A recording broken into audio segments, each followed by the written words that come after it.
Okay, so it is 6 o'clock. We'll call the regular council meeting to order. And if everybody could stand for the Pledge of Allegiance, please.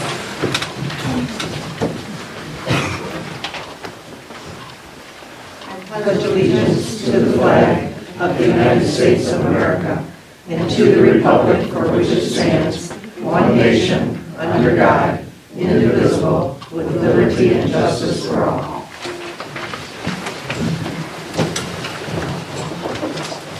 Okay, now if we could do the members present attendance, please.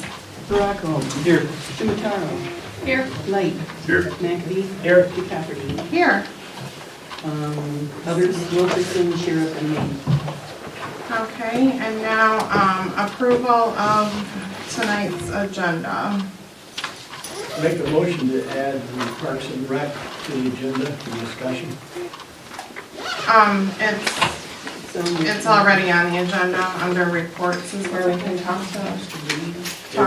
If that is considered, then we accept it.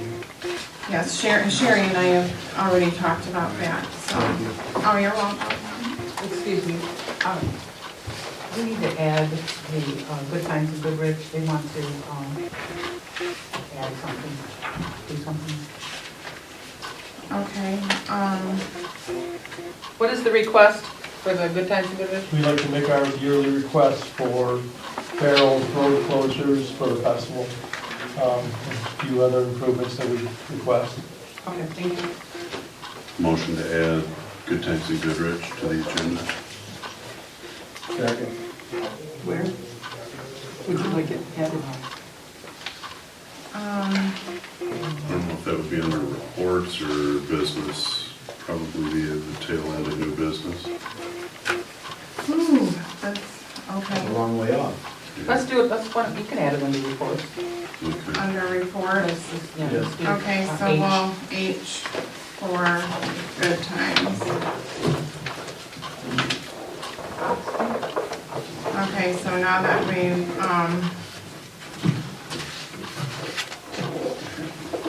should we redo the motion to approve the? As amended. As amended?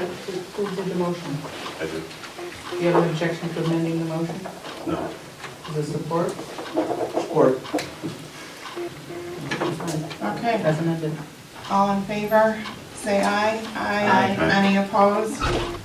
Okay, agenda has been modified. Okay, next on the agenda is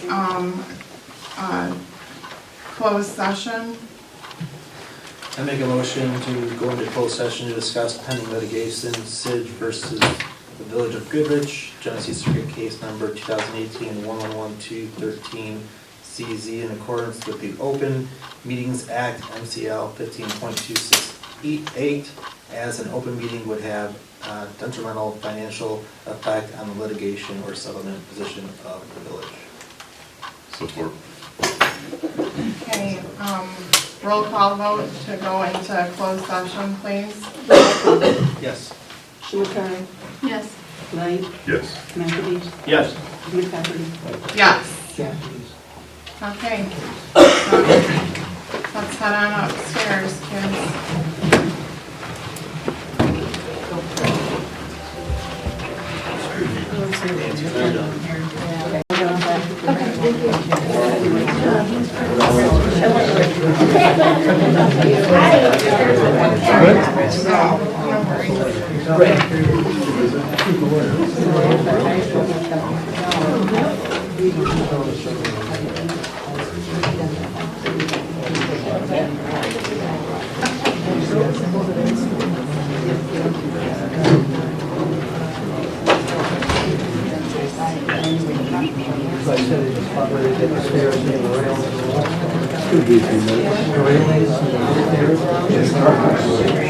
Yeah, I don't know.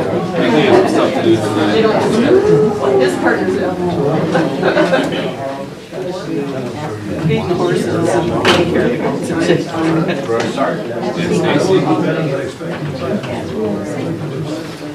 Nobody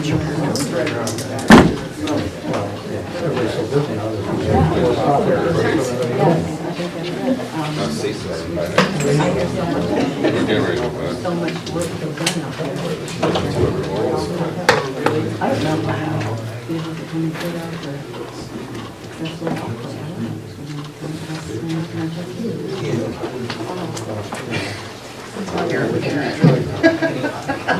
Train station at Fort Worth. That's good. You can always tell the parents that are. That's going to.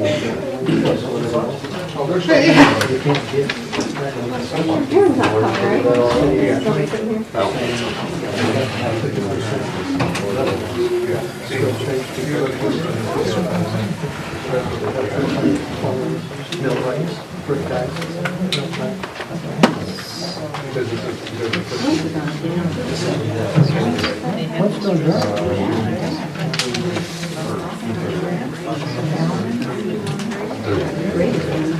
I'll make a motion to go back into open session. Okay, all in favor of going back into open session, say aye. Aye. Any opposed? Okay. So now, we're moving on to number 7, the public hearing on the proposed increase in property taxes. So, wait a minute. We didn't, time out. We didn't, we're gonna have to, approve minutes. I'm not seeing that on here. Oh, there it is, never mind, pardon me, okay. Closed session, public hearing, so public hearing on proposed increase on, property taxes. So, if, anyone would like to, speak on this, it is, just a public hearing. We, if you can limit your comments to 3 minutes, state your name at the podium. Keep it professional. I know this isn't an easy topic to talk about. And keep in mind that, again, if you look further in the agenda, we're not making any decisions today. We're just talking possibilities. So, come on, public. Jacob, Vic, I just have a quick question before I start the public comments. Can you go over what the proposal actually is and what you intend to do with the money so that we know what we can comment on? I don't have anything up here that says what the proposal's for. The proposals are, there's gonna be, four different options that we can, choose from. And those options are to do nothing, to leave it as is, to, increase it to 6 mils, I believe. And, yeah, so, no action, stick at the current tax rate, increase the tax rate to 6 mils, or go to a, maximum tax rate, would be the options.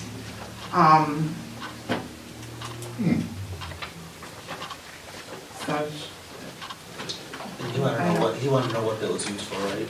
right, and, my thinking and what I've stressed in current, or past, not current, but past meetings has been, if this happens, to earmark the money strictly for roads. It wouldn't be used for, roofing, it wouldn't be used to purchase new lighting or, new chairs.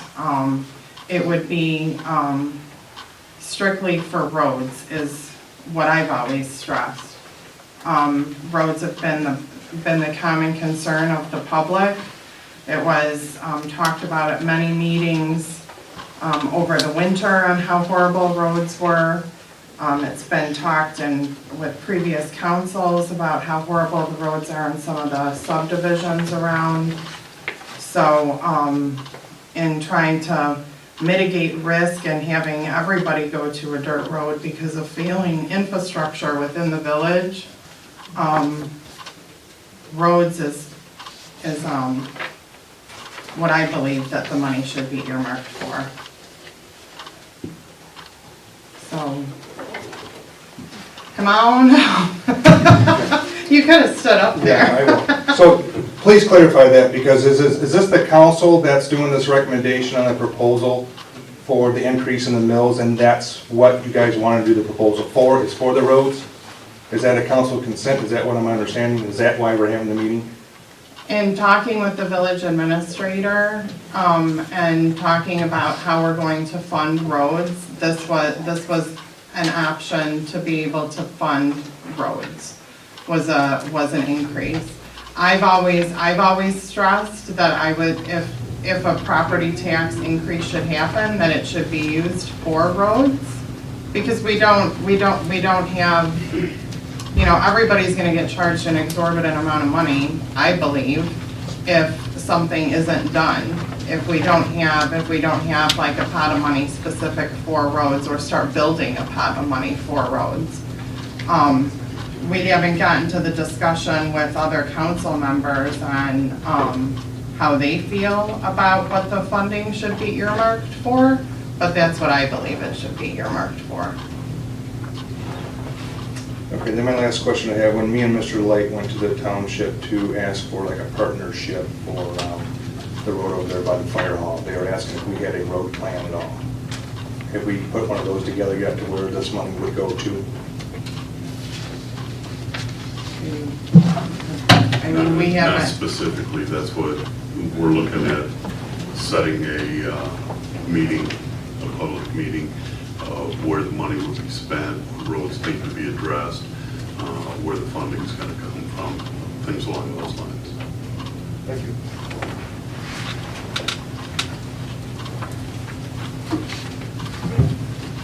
Richard Ciroli, what would be the maximum that you mentioned that you could take it to? You said 6 mills is under consideration. 6 mills is under consideration, I believe it's 6.9. 6.919. Thank that you. figure, for example, is that yearly? The increase, like the example he has, that's a yearly? Yes. Is that basically by state statute or whatever, they can only raise it to a certain level? Yes. All right.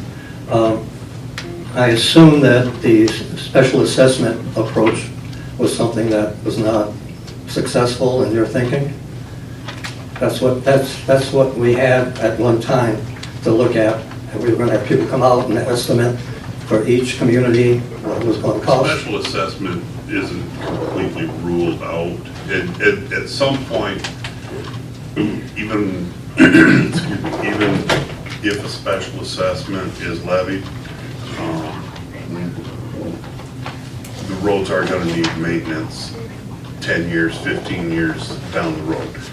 Let's pick Hawthorne for example. If today Hawthorne's gets done, if it's done under a special assessment, eventually it's going to need maintenance, it's going to need to be recapped, you know, do a mill and refill.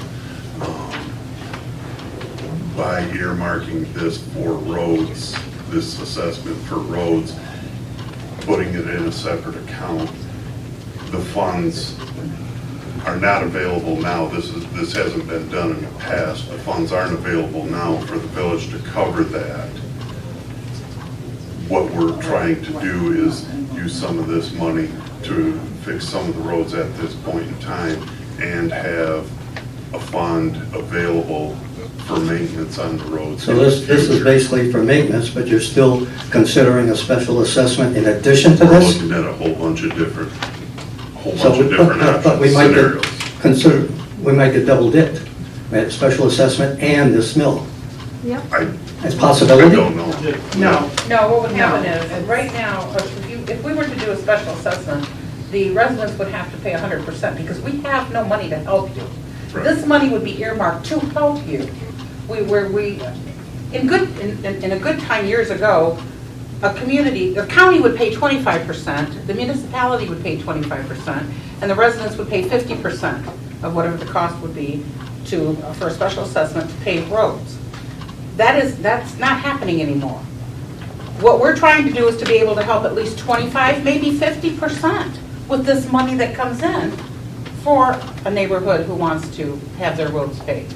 Instead of them all having to be special assessed at 100%, maybe it would only be 50% of the cost, because we'd be able to help earmark that with the 50%. Do the residents have a say in a special assessment? I know you're talking about, you're going to go from community to community, and I think, Mr. Baracco, you had a positive type of thing coming from your area, that they would. Yeah, I think a lot of this questions will be answered when we get to the section in this. I know you guys have a lot of questions, but just to remind yourselves, there hasn't been an increase in taxes in this village in 15 years.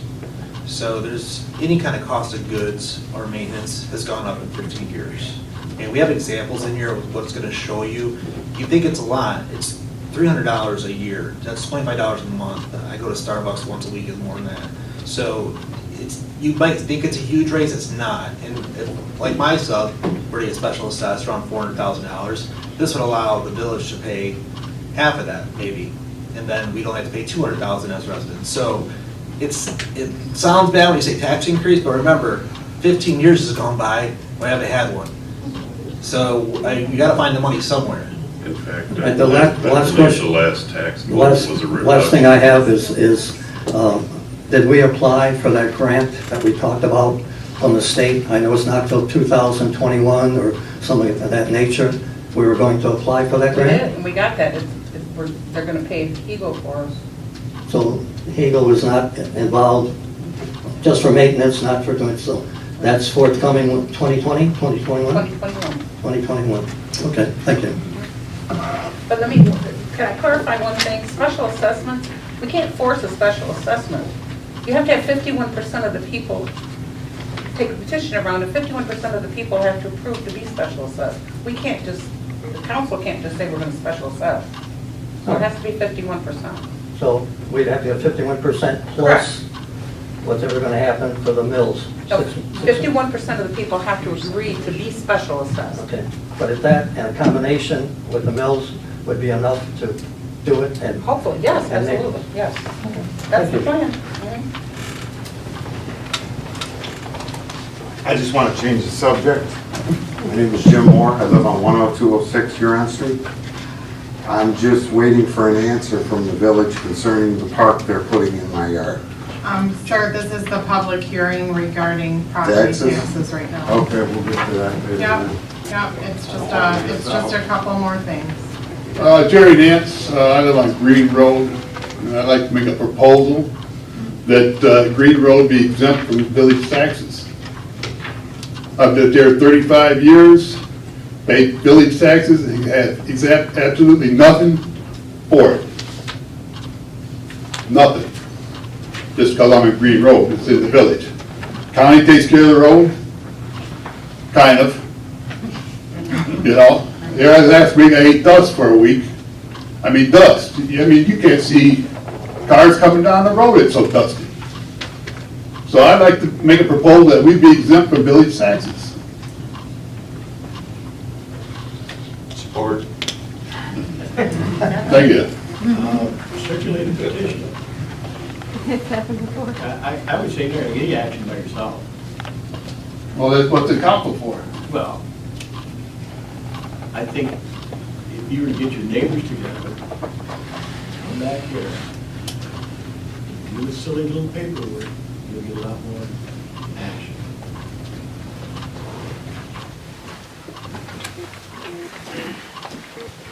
Seymour on Green Road.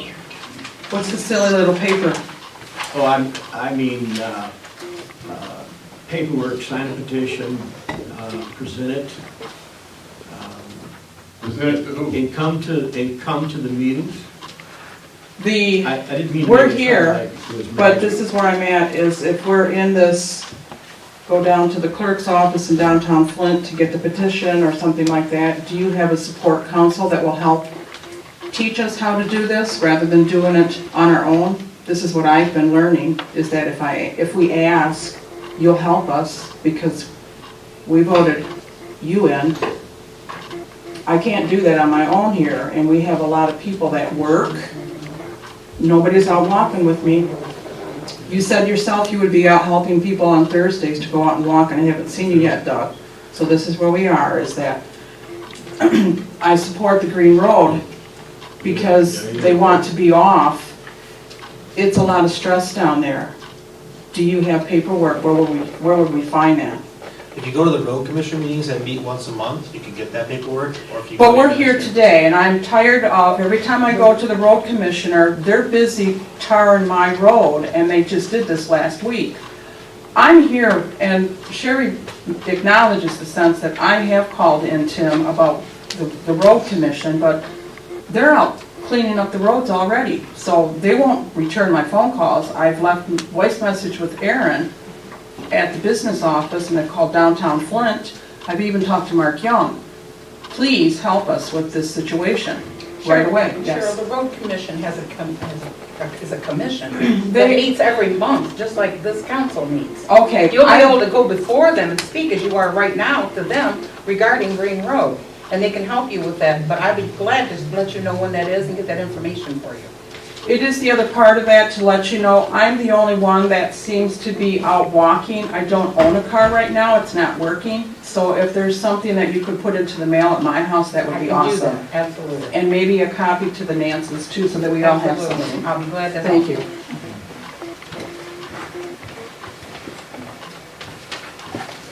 Hi, I'm Sandy Kelly, I live in the village. I live in the condos and we pay for our own road. We pay for the maintenance of that road. We pay for the snow plowing of that road. We pay and put aside every month money to maintain our road, in the future to take care of that road, to put the curbs in ourselves. I don't understand why this village can't do the same thing. We are just 6 residents on our road. This village voted that road in the way it is so that nobody, not even the township, can take care of our road. So we have to do it ourselves. So this is what we do.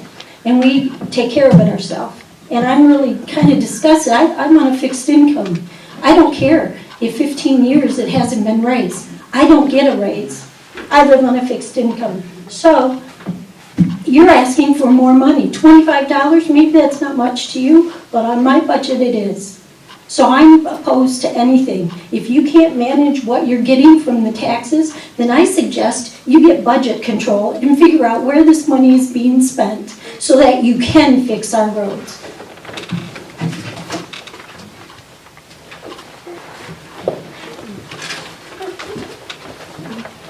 Katie Vick, Green Road, and I wholeheartedly agree with Mrs. Kell's statement. Just because taxes haven't been raised in 15 years does not change the fact that our taxes have gone up as our property values go up, which means that's more money in the village pocket. You are getting more money of ours year after year after year. If my property value goes up, so is your budget.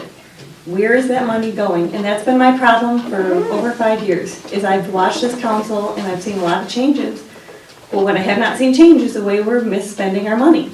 And why, it's the same problem I have with the park. Exact same type of scenario. We did not deserve to create another park or go trampling on untouched property because we could not maintain the one park that we have.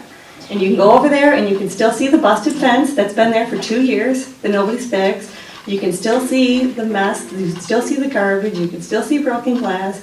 You can still see the same situation we had 5 years ago. It has improved this much.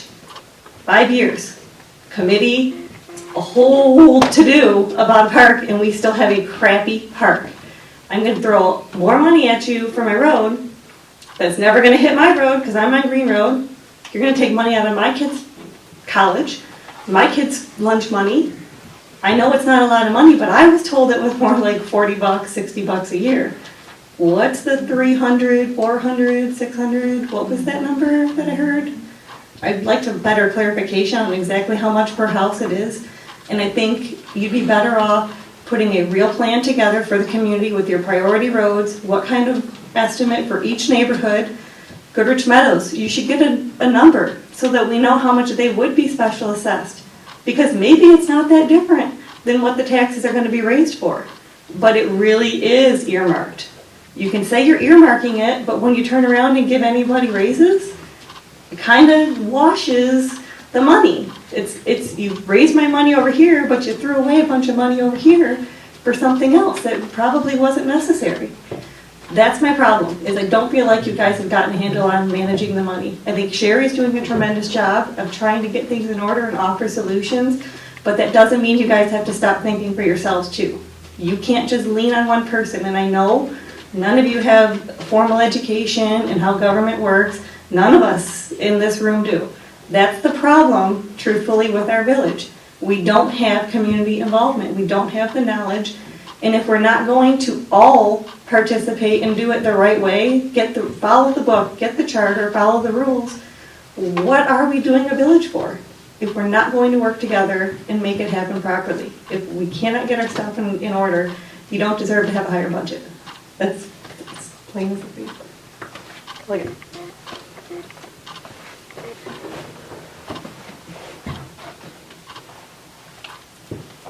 Anybody else for public comment? Sure.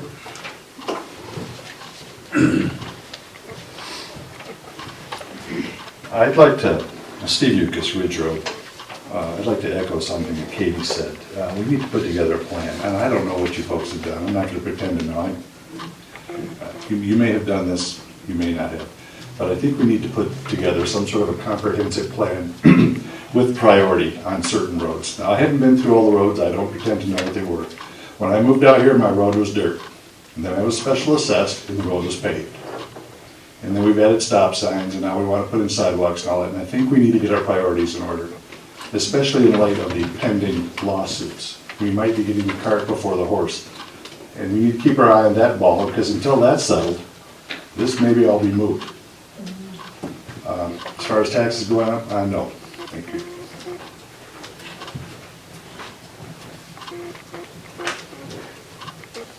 Anybody else? Okay, with that, we will close the public hearing.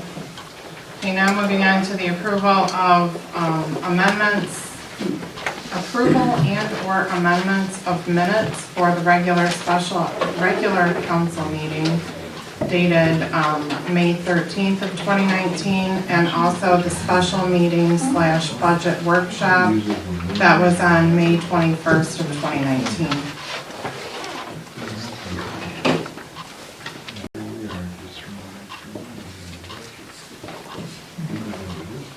I'll make a motion to approve the meetings from the regular meeting, May 15th, 19.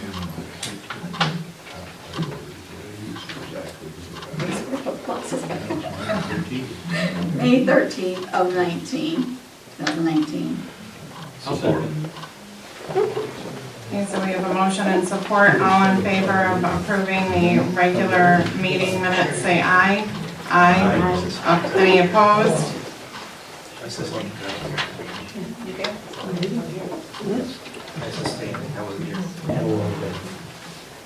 Okay, so all with the exception of Mr. Baracco abstaining. And I'll have to do the same for the special. Okay, now we need a motion to approve the special meeting / budget workshop. On May 21st? Yes, May 21st. Make a motion to approve the minutes from the special meeting, May 21st, 2019. I'll support. Okay, all in favor, say aye. Aye. Any opposed? I abstain. Mr. Light abstains. So motion carries to approve those minutes. Okay, now moving on to public comment. This can be strictly budget agenda items only. If we could limit it to 3 minutes, please. Address the chair and keep it professional, please. Madam President, council members, and village staff, when am I going to get resolution to the Parks and Rec trying to put a park in my yard? I proved it to the prior council president. I own the property. I'm guessing you guys don't have a thing when you buy property to get title insurance. It searches the title and makes sure the seller is selling you something they own. You didn't do that? I know you didn't do it because I own it. So when are we gonna remove the Huron Street Park from your master plan, Goodrich Snapchat maps, Google Maps? When are we gonna get the park out of my yard? Huron Street Park. I don't know when that's gonna happen, Mr. Moore, but the village also has paperwork saying that we own the property as well. Good luck, so Sean. I Okay, guess- I'll see you in court then. That's what we want, more lawsuits. We're gonna have to raise more taxes. 'cause I was own it. just, if you showed the paperwork to the former We village did. council president, You guys I have don't- had since June May I of speak? June of last year. year. Baldwin Mark Baldwin had. left it in McKenny's hands for 4 months and then he handed it over to okay, real but estate. It was I haven't, June. May- I haven't seen it. I don't know that. We I- asked Show all me your council title to do it. insurance. You Now, had you no purchased. title insurance. Okay, Sue us. enough. Okay, I'd like to speak. wreck the Please, park. Usually we don't have a public comment, we don't comment, I make a note, we come back later. We come back to it. I saw your paperwork, I believe it. Yeah, That's so all did I Mark. said. Mark almost fainted. Oh, shit. Mark? Yeah. he Yeah. saw it. So when are we gonna get the park out of my yard? Or do I charge, yearly rates for The families and Parks all and Rec that? still go on when Yeah, they Wendy rec- didn't even know about the meeting that Miss Angie Adamek had with Wade and Trim. Oh, by the way, I'll fix that Wade and master Trim plan and for DNR. 14,000. Thought she's supposed to be your friend. It's getting unproductive. We need to keep this professional, like I said before. I understand that you're upset, but again, I haven't seen anything. Mr. McAbee says that he has. What about Baldwin? He was the I president. I don't talk to Mr. Do you Baldwin. talk to the I lawyer don't. he gave it to? Does anybody work here? They don't care. I I don't know. They don't personally care. requested information myself from the village administrator. I have not received that yet, so I think we'd all like to see the documentation. There was no title insurance, I guarantee that. Jeez. I'm done with this place. Okay, is there any other public comment? Let's go to the lawyer's office right now then. Gotta raise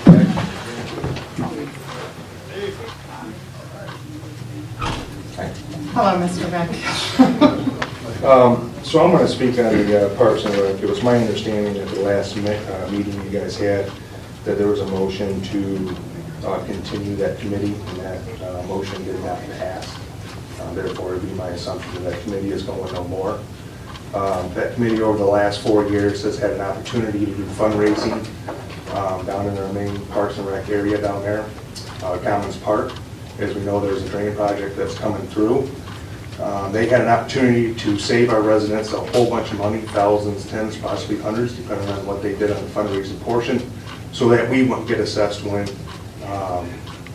that drain project comes through. Because when Jeff Brake comes through there, he's just going to tear it up, and basically that's how he's going to get his money back, saying this is the cost to repair it. It goes on the residents or the municipality. So I don't understand why that committee's still going. What they chose to do for the last 4 years is just fight to keep certain individuals for being in charge. They didn't follow council's direction to have a new committee member, but yet they had a meeting after everybody has resigned, except for the 3 individuals, to have another Parks and Rec meeting and make decisions. So what are we doing? Your Parks and Rec is not there. They're not talking. There's no public notice being posted. It's the same complaints every single month. The 3 individuals, I'm not going to name names, I'm going to be polite today, right? Do whatever they want. Anybody else that tries to come on, as you see, they're all gone now. All gone. Are they not? Did they all resign? They have all resigned. They've submitted letters to resign. One has not yet been approved by council to resign, as it's on the agenda. So are we going to today. continue the Parks and Rec? Because they're going to cost us money and cost us more That's- lawsuits. And I don't that's see it on gonna the be down- agenda. It's under Parks and Rec. That's when it'll be discussed. Right, but it doesn't say to disband it like it was supposed to. Right, there'll be discussion. I would make it. Yeah, because they have cost us tons of money by the fighting. Instead of letting new ideas and new residents come in with their opinions, only their opinions matter. That's wrong. That's the problem that this whole community has, and that's the misinformation that we're getting when it comes to wanting to raise our taxes for roads. I don't think it's necessarily a bad idea, we haven't done it, right? We lower the taxes, but we keep giving raises. I was on this council, you guys know my opinion on this, I'm not gonna go down that road. But if you look at the budget, 3/4 of your budget coming in goes to employees. The rest of it, where's it go? Equipment buying, maybe once in a while, right? I allocated $100,000 for the road up here by the school. I know it's still there because Sherry showed it to me. But again, when you have 3 individuals, the entitlement in this town, they think they get to do whatever they want because they live here the longest, and they keep pushing good people out. Doesn't work. My recommendation is disband that immediately, or you're probably gonna get more lawsuits on that, because they've had meetings illegally without even being posted. That's an Open Meetings Act violation.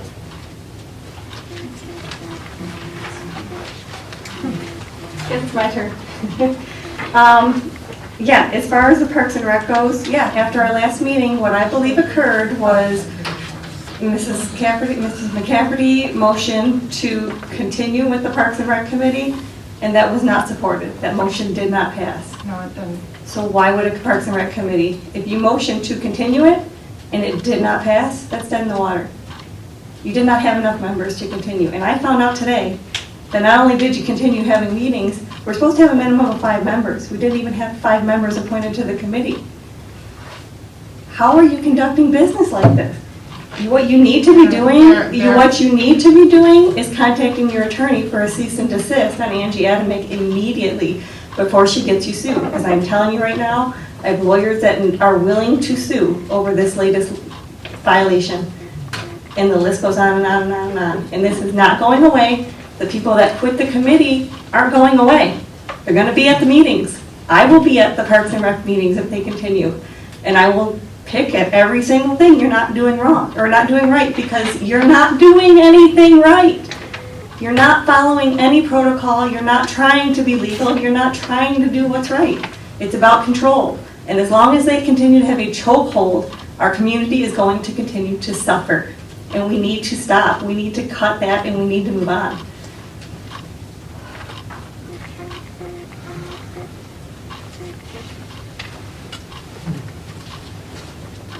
Angie Adamick, Parks and Rec.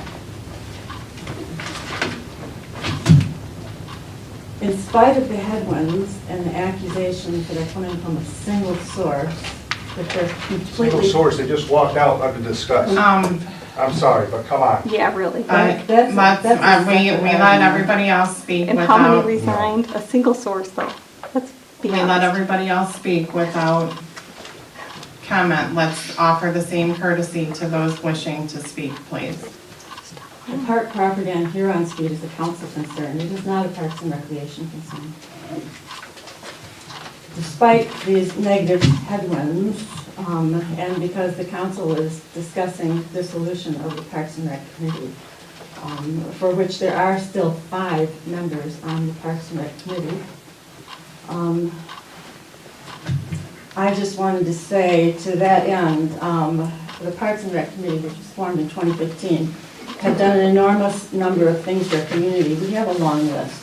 But just in this past year alone, our accomplishments have been many. Now, we follow the Parks and Rec written master plan. Nothing we do is not on the master plan.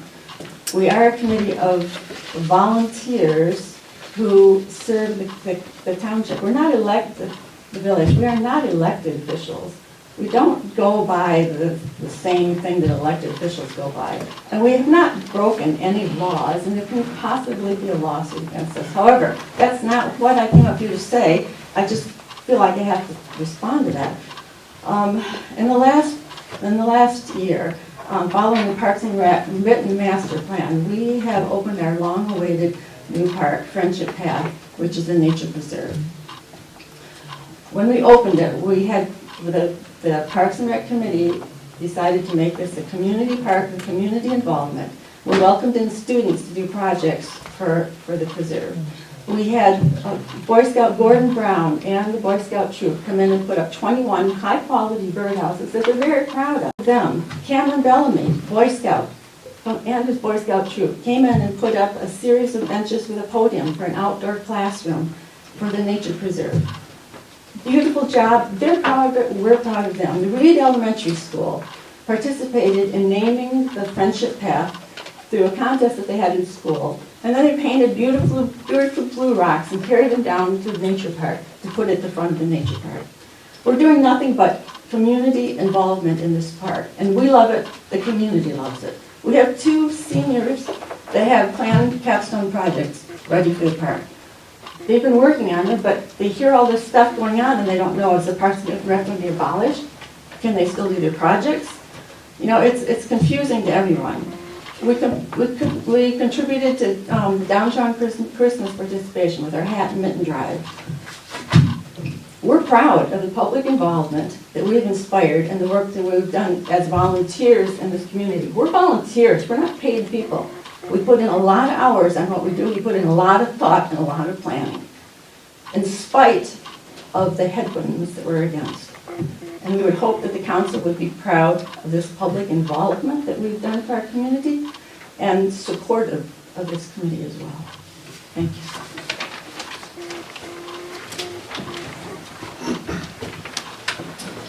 Candace Beauchamp. Just 2 quick things on the agenda, because I wasn't able to ask it earlier. Under, let's see, here we go. Under reports, under E3 for the authorized survey of Friendship Path, are you just surveying the path, or are you actually surveying the village property? Where the property lines are? That's why the property Oh, line. okay, all right, I didn't know if you were just doing the path itself, or, okay, so it was just a curious question. And then the reason I came up is just to, on a positive note, I wanted to update you on the Tai Chi class that we held last month. As you know, last month's meeting, I requested approval and support on holding a class for the community. So first, I want to thank the Goodrich council members and our Village of Goodrich administrator, Sherry Wilkerson, for their swift response and support to add the cost of the instructor, which was $30, to the budget last month. Because of your swift approval, we were able to hold the class as planned. So I just wanted to say thank you very much. And second, I wanted to thank the Goodrich United Methodist Church for allowing us, at no cost, to hold the class on their property, as well as the Citizen Ortonville newspaper for posting an ad in their May 25th edition. I also created a flyer and posted it at 17 businesses around Goodrich, added the posting to the Goodrich's Facebook page, my own Facebook page, and Sherry was kind enough to add it to the Goodrich website, as well as the village Facebook page and the village office front door. Now, with only having 2 weeks' notice, we did have a small group, but we had a group nonetheless. We felt it was successful. They expressed interest in continuing it for the future. And I also had friends who couldn't attend that day but wanted to come again if we held another class at another time. So we haven't decided yet when the frequency of the class or when, but they did express interest. So it's all based on the availability of the instructor. So while our intention was to originally hold it in a park because we wanted to bring people to the parks, we couldn't do that this year because of the sewer repair. So it worked out anyway that we had it at the church because it rained, so we couldn't hold it in the garden. We had to have it in the gym, which was perfect because then we had access to chairs, and we had one gal who couldn't stand and she actually had to sit. So she was still able to do the movements while sitting. So it worked out perfectly. Now, I don't know if the church will allow us to use it again in the future. They may want donations or, a fee. We'll have to find, so it's all investigative at this point, but we're, still able to check it out. So I believe the future intent is that since it's only $30, we could charge a couple dollars, per person in the future, and they probably pay it, to come to a regular class. So that's, again, still to be determined. So I wanted to thank you again for the opportunity, and we'll keep you posted as the future progress. Okay? Thanks so much. Yeah, you're welcome. 2 quick things, and then I'll be quiet. So just for the facts, the Friendship Path that got created back there, so that the community knows that park was already back there. We just stopped maintaining it and the residents took it over, and then they got fed up with it because nobody was using it, so we basically just blazed a new trail. And for safety reasons, even though I was accused of trying to stop a Boy Scout project in the papers that your mother had wrote, it was actually a safety issue. If you remember correctly, we were trying to get a bobcat in there to clear the deadfall. So it's not that we're trying to not have the Boy Scouts do anything in this community. Quite frankly, I would encourage that, but they can always still come to the council or to the administrator and ask for that to be presented to the council for that. So none of that project stuff's ever gonna get lost. My second question that I have that I missed on here, for your building inspector to go to bi-weekly pay, how do you pay him now? Is it by job? Yeah. So my concerns that I would have with that, there's a lot of complaints with the building inspector, that he only starts at 1 o'clock and he's here for an hour. Many residents have stated that, and he stated that to the residents. I work for Davison full-time, so when it's, my convenience, I'll come down. I would seriously look at possibly merging, I've said this before, with the Atlas Township Building Inspector. That guy does not have any complaints. He comes out, he sees you. If there's a problem, he doesn't berate you, make you feel like you're small for screwing up. So you really need to look at anything you're doing with the building inspector before you do any bi-weekly money with him. I would not give him any reasons whatsoever. I second that. Yeah. I will not get up again, I promise. Till the last public comment. I think you missed it. Well, we're really covering a lot of topics here on the agenda, and I'm applauding the code work and everybody else that's doing. For me professionally, I was working a medical billing program, and we are under the portions of what somebody else had mentioned. We really do need to work the problem of processing the procedural. And if that is something that the Boy Scout troop can learn further on, because they are the kids that come from, I'm assuming, from this community, it is the other part of a personnel issue that they could learn from as they get older. So we're looking at that 5-10 year approach, and as long as we're in the master plan with the council of wherever the issue is on the Parks and Rec, that's what I am just wanting to put in. This is not a test. This is serious life. And when I go out and I walk the park, and the park has that new park that they put in, what Mr. Vick was just mentioning, it's a lovely area. I've walked back there. It's a jungle out there. I have to tell you that I had a slip and fall, and I had a concussion, and I'm still suffering from that. So I'm really working strong in my physical therapy too.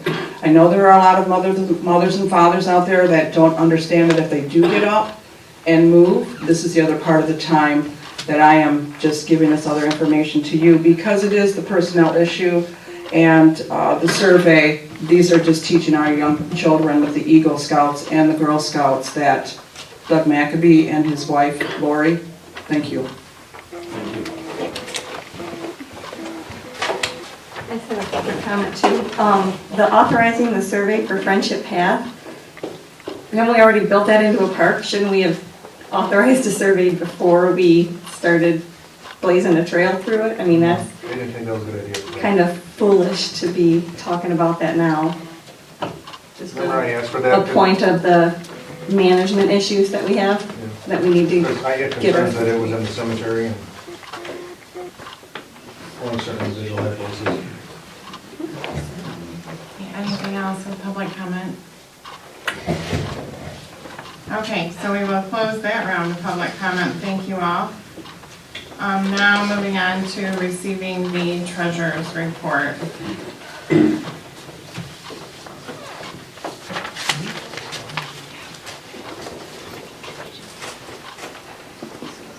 Motion to approve treasurer's report dated June 10th, 2019. Support. We have a motion and support. Any discussion? Okay, all in favor of receiving the treasurer's report, say aye. Aye. Any opposed? Okay, received. Next is to authorize the bills and transfers. Question? Yeah. On the very first page, there's a bill to, and then we did some power sweeping, $1,900. Where was that at? That was for the roads. The village roads. Didn't do my road, didn't do the corner. And I know we don't own M15, the state's in charge of it. But I think part of the complaints that I hear is that M15 is dull. we need to do something, we put banners on it, people have come and say, hey, we'll help you with banners. The dust along there is, the state doesn't do a very good job. And when I was in that business, if it looks like yours, it's yours. If it's gonna devalue your dollar, the value of your house and your town, then you need to get them on the ball, and we need to do it and bill them or whatever. But I'll start sweeping out in front of my house, and I'll clean that gutter. I've done it before, but if we're gonna sweep, we need to sweep the whole town. You know, we had times, I worked downtown Flint, we couldn't get the city of Flint to do the job, but it sure made us look bad. We had to take that on, and eventually they came around. But we had to do it. It was just part of attracting customers, attracting students. But I'd like to see a sweep, if we're gonna pay for sweeping again, I'd like to see them hit every corner. They didn't sweep my road either. Yeah. Yeah, they took the asphalt right off. We're looking for a motion to accept the bills and transfers. Motion to approve bills and transfers dated 5/1/2019 through 5/31/2019.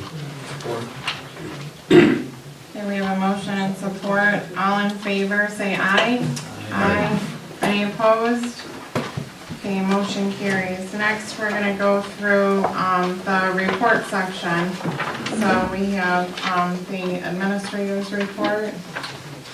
At the last budget workshop meeting, a couple of members of the public asked for clarification on the Parks and Recreation budget, wanting to know if at the end of the fiscal year, if there are any unspent monies left in their budget, if those unspent monies get rolled over into the next year's budget. I explained at that time that I didn't feel that that was how it worked, that the money went back into the general fund, then to be created with a new budget, the new fiscal year. But I said that I would present this to our auditors and ask for their clarification. I did do that, and I got a response from them, and they indicated that, our CPA responded and indicated that I was correct and provided supporting documentation that I provided to the council, that all monies that are what they call lapsed at the end of a budget are all turned over back into the general fund budget to then be dispersed again into new budgets for the new year. So the answer is no, monies are not rolled over. And I think that was where the confusion was, is that not necessarily rolled over, but that the amount that was Left over. awarded was carried on the next year in the new budget. So, which is exactly what you're saying. Yeah, and that's what happened, so. So does that help whoever had the question? Yeah. Okay. And then during the last regular meeting, the council approved membership dues to the Michigan Association of Planning, and I received in the mail a letter welcoming us to the association, along with a list of their board of directors, guidelines for planning commissioners, zoning board of appeals, and elected officials. They also sent information on their on-site workshop program and a list of their books and publications that we can order from them at a reduced price because we are now members. And this helps with the different commissions and committees on their responsibilities and how to conduct their meetings and stuff. The Energy Reduction Coalition that the council approved that we a contract with for all of our lighting, finished converting all of our lighting over to LED lighting last month, and they approved, provided a detailed list of material for inventory and installed the ERC products and their benefits, showing you what the benefits will be. It'll be a few years before we start seeing the big benefit from it, but right now I think it's doing its job. The lighting is much better. And they are working right now with consumers for our streetlights to make them all LED, because that's a separate thing, but they're going to take care of those too. So I will let you know when that's done. Nice, thank you. I'm also taking, getting ready to take sealed bids for quotes for this door right here to make it ADA compliant. We received funding from community development funds to pay for that, so now I have to get bids for it. So that'll be in the newspaper in a couple weeks. And that's it for me. Wonderful, thank you, Sherry. Next, street administrator. What's up? Traffic count season, you'll see the boxes along the roads, the hoses across the roads. Please be kind to them, as the kids don't mess with those. Funding and money for the community for the roads comes from the traffic count to help us with the maintenance on the roads. So we should continue to drive around the block Absolutely. as many times as possible. I've often wondered what else.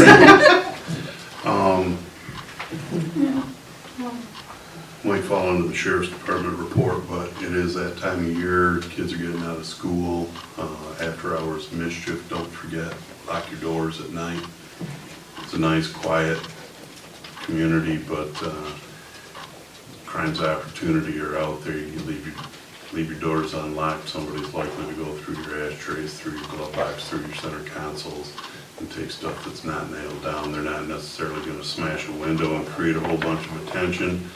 But if it's easy access, we had a whole bunch of problems toward the end of the year last year, and kind of ironic that the night I reminded everybody my son's car got hit, but I think that was about it.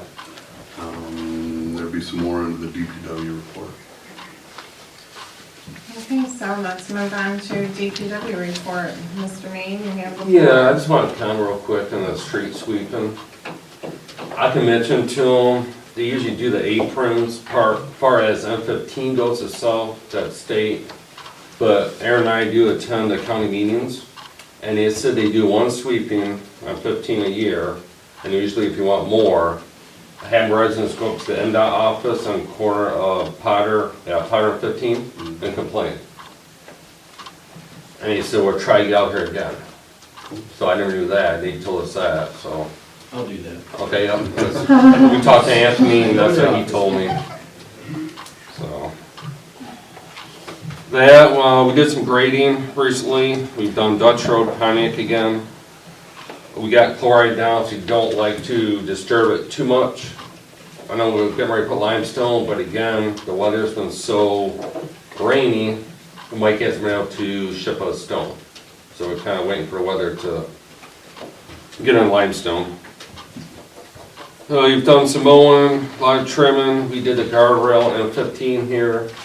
We did the guardrail on East and West Eagle. We got that done. We put some new sign posts. They get hit over winter time. New signs. We've worked on some mulch around town in here. We had a complaint of the lilac bushes in front of the walking to Goodrich on the corner of 15 and Eagle. I did go up there and trim them. I talked to the gas station manager. I come back far as I could without just seeing sticks sticking up. They're really too tall to be there, and he said if you got to, he said just take them out. So I haven't heard anything more from residents. I don't know if it's still an issue. If it is, just tell us or tell the office, and I can just, we'll go up there and take them out. So. One thing done, right? You know, we got the turn lanes uptown painted. They got the fog lines, center lines. They did a pretty nice job. You can at least see the turn lane now. Yeah, it was nice. Yeah, you couldn't see that before at all. And that driveway in Bowling Sub, Green Ridge Estates. At 66 feet road right away there, so it's 33 feet on either side of the center line. So roughly it's 2.5 slabs up the guy's driveway. I wasn't sure what direction he wants to go, do our part, since that is road right away. And I know we've done it The rest of it, with other driveways in the past because it's in the right of way. We have. Because it is our storms. We've done demo work, we've had somebody else come and do the concrete, just simply because it's somebody's driveway, and I haven't done enough concrete work to do somebody's driveway. You want to, turn out nice. So Right. we've done the demo part, and we've had somebody come in and do the finish. I can get some prices. Let's look at doing that. Right now, it's hard to get a contractor because everybody's so behind this weather's been crazy with the rain. It's real hard to get someone to do small projects right now. And the sidewalks uptown, I'm trying to at least get the corner of Smoke and Jay's corner right there. The root curb, I know there's chunks missing now. That's probably the worst corner we have uptown right now. I'm gonna see if we can at least maybe get that portion fixed. I'd love to see all downtown done at once, but fat chance that happening. It's just not enough funds to do everything at once. So that's kind of what we've been working on. A lot of this weather dependent right now. We're at the mercy of weather right now. It's sure not helping us. They're saying another 3 days of rain after tomorrow. So. One more thing I'd like to say, that street light that was busted up there, I do have a work order in for that.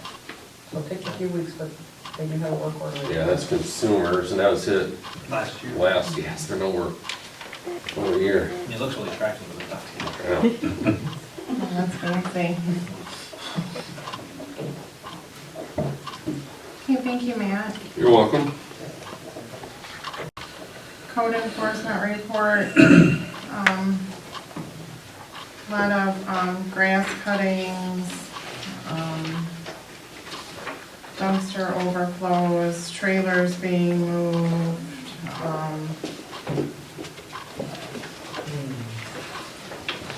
dumping of oil. It doesn't appear to have any callbacks or anything to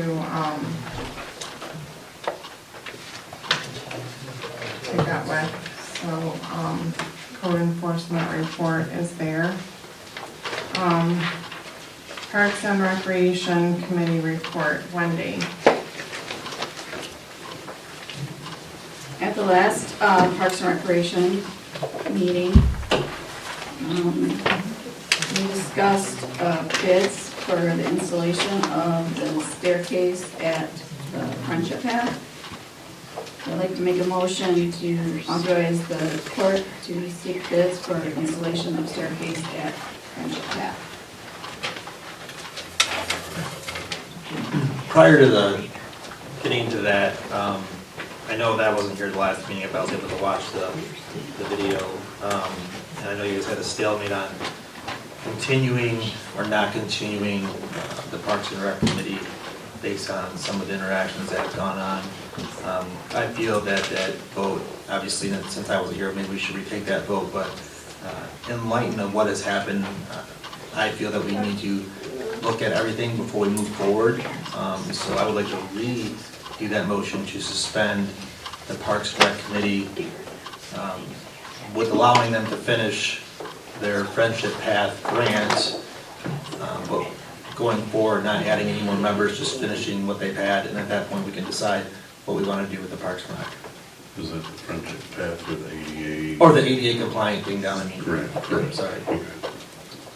Well, we have had a resident apply for the Parks and Rec back in January, and that request has been basically buried. I would like to see that go forward. Another person, at the same time, these were in January, was submitted, and that one was approved, but this other one was not.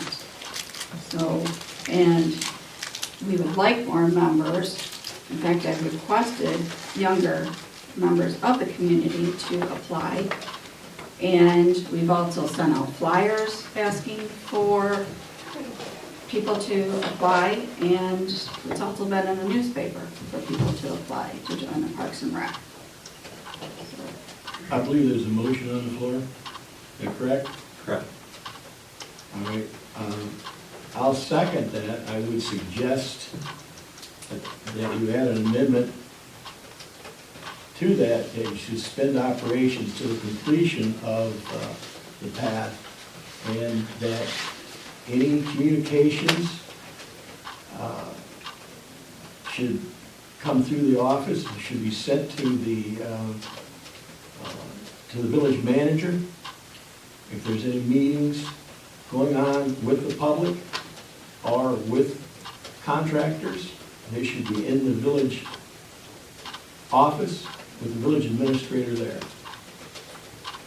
I know it's lengthy, but I think it's necessary, and we haven't even got into it. Pat, do you understand the motion? First of all, Wendy had a motion on the floor to begin with. Okay. And nothing happened to that. So we need to know whether there's going to be a second for that or not. If not, then that motion's going to die from lack of support. We need to start right now then. If Mr. Baraco then wants to make a motion, and you want to amend that motion, he needs to state that He needs to motion. state that, yes. You can second it, then if you want to amend it, then he can accept the amendment, and then we can have a vote. But first of all, we got to deal with Wendy's. Wendy's. Okay. You want to repeat yours, Wendy? A motion to authorize the clerk to seek bids for installation of staircase at the Friendship Path. Can't get a bid until you're inside. I'll support that. It's a safety issue with that slope there. So we have a motion and support. Question? Yes. I have the map out. Are you talking about the stairs over here, or the stairs going down from the top of the hill?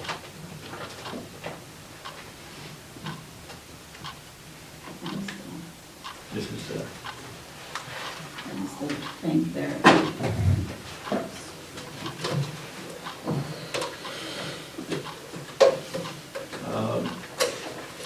You have it.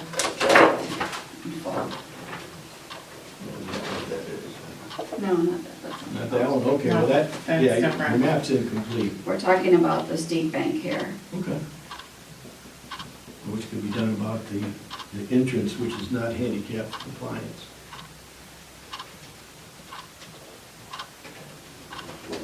Well, that's not related at this point.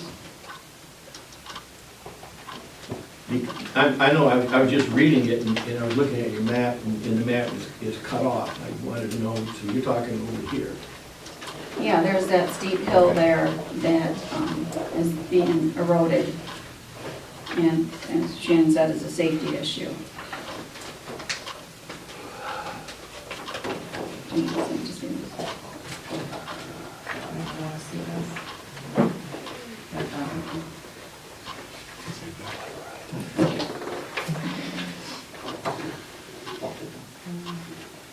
So we have a motion and support. And do we need to do roll call if it's just seeking bids? Okay, so all in favor of seeking bids for the potential staircase and Friendship Path, say aye. Aye. Aye. Any opposed? Nay. Nay. So 3 ayes and 2 nays. So the motion to seek bids carries.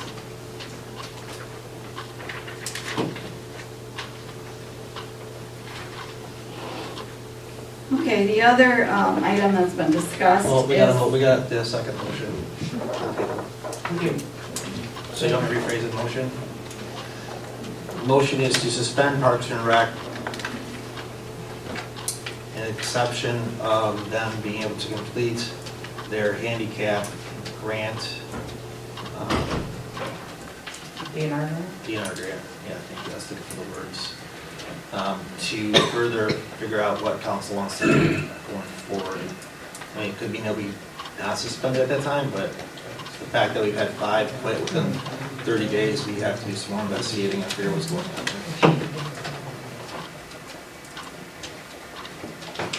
I second it. Okay, I have some discussion on this. Now, we've had another member resign, so that leaves 4 members. The bylaws of the Parks and Rec say 5. We have, like Wendy had mentioned, somebody who is interested. That would bring it back up to the 5. to, complete the DNR grant until, any decision is moved forward. Point of order, Mr. Chair. Mr. McAfee had an amendment to Mr. Bracco's appointment that any bids, anything for the DNR grant goes through the administrator and any meetings be posted. That was his amendment to his motion. Did you accept it? I accept your amendment, yes. Not my amendment, don't look at me. I mean, So we don't take amendments from the audience. Yeah, I agree. Okay. Are your informational now? Yeah, we're at discussion. Okay. It's sad. It's sad, and I tell you, if you weren't at the last meeting, we covered this in detail. We've got, you can, for the moment, forget how many people are on the council or on the committee, and you can forget who didn't get notified to come to meetings and whatnot. To me, the important thing was that we have a project, the DNR grant, Green Steps down into the park. And I was at a meeting, we went over this in the last meeting. I was at a meeting with Wade Trim and myself and Jadamick, village manager, Katie Vick, who's on the committee, and I think it was Aaron, who was on DBW. In that meeting, came out that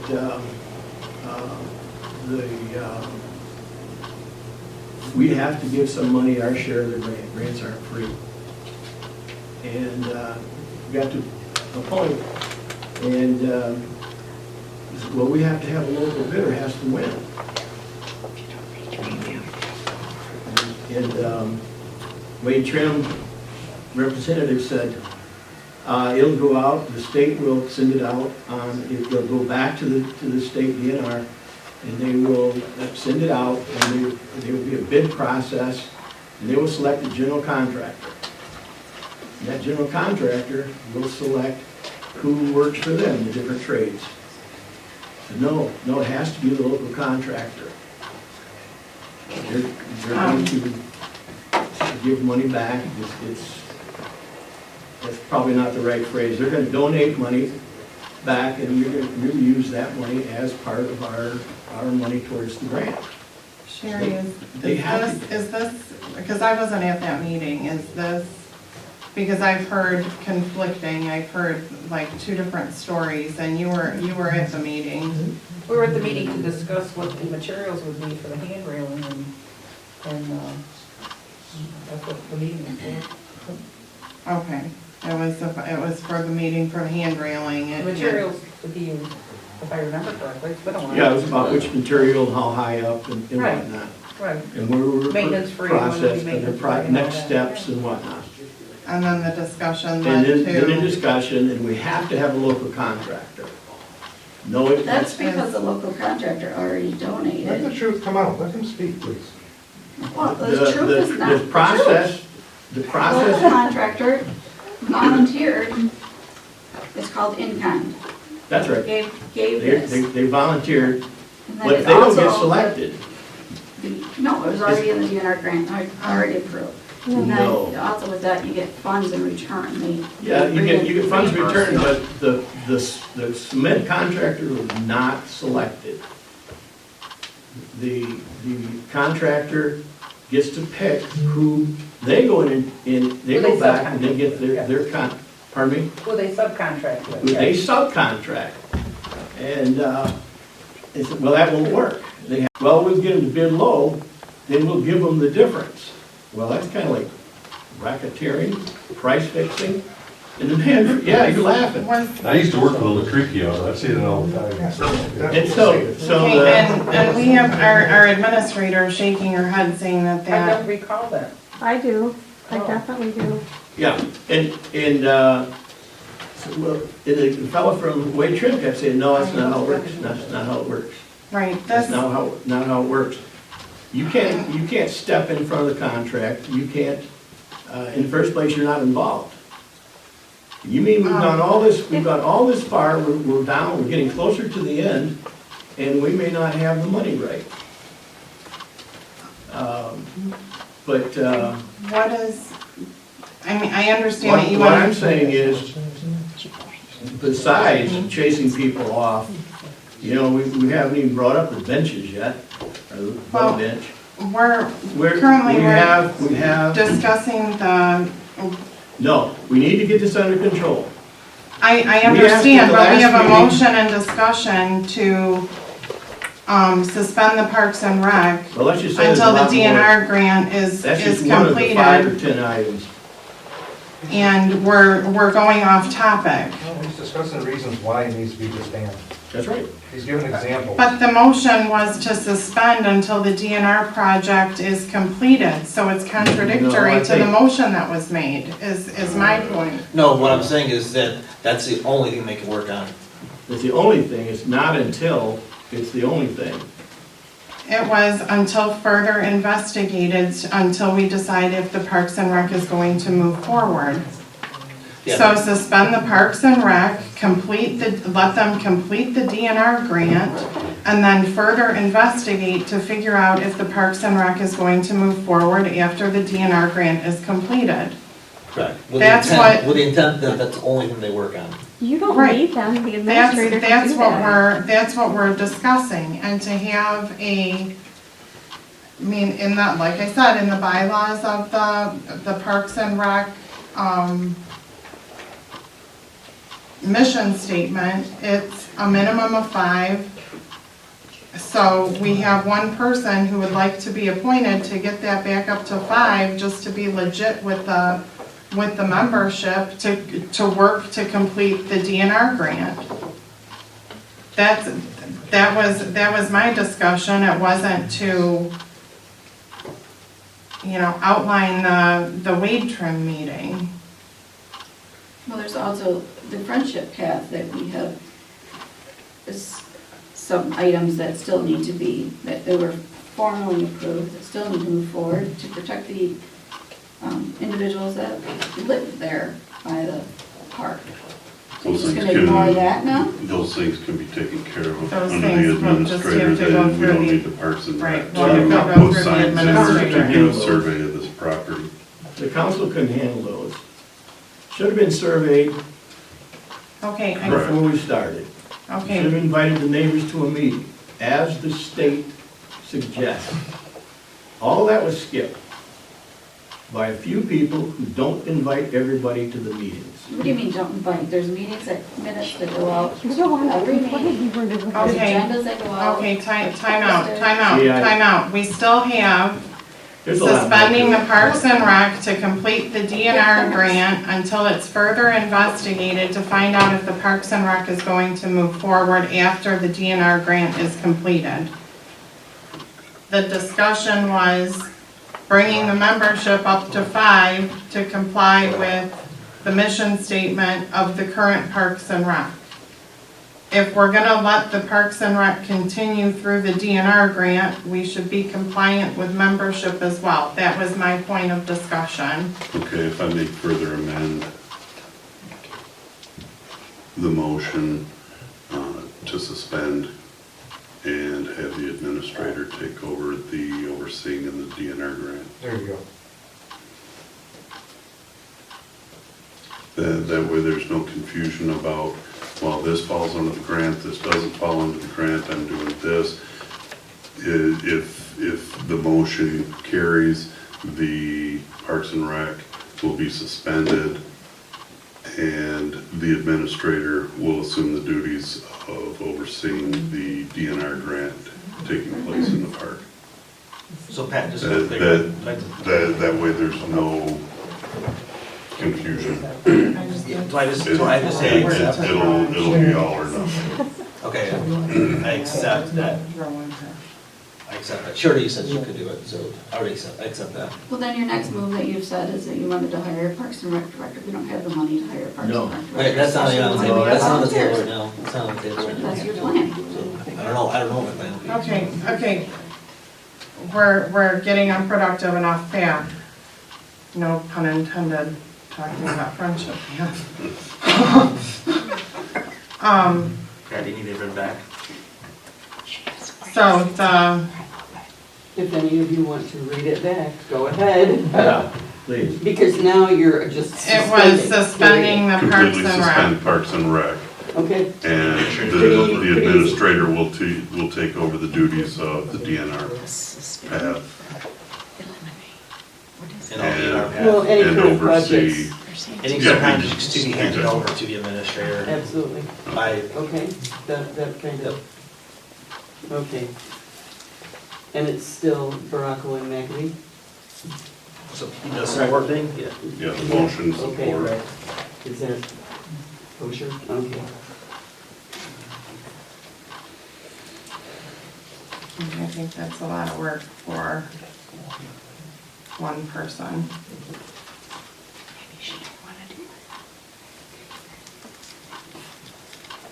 Okay, so we have a motion and support to now suspend Parks and Rec and to have Current projects and grants? That covers everything Perfect. to be taken over by administrator. Got it.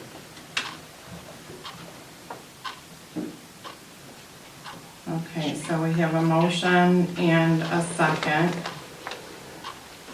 So all in favor, say aye. Aye. All opposed, say nay. Nay.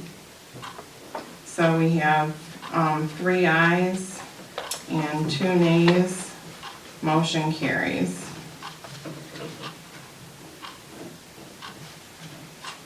Okay, so, let's see, so clerk to get bids. Next, we'll move on to authorize the purchase of signage. I mean, do we have to go through?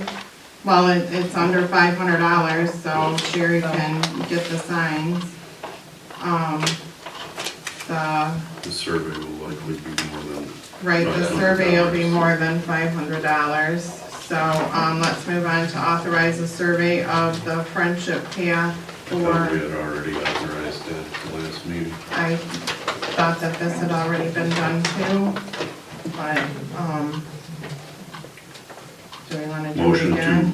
to re-authorize the survey of the park property to the north of Creekside Estate. Support.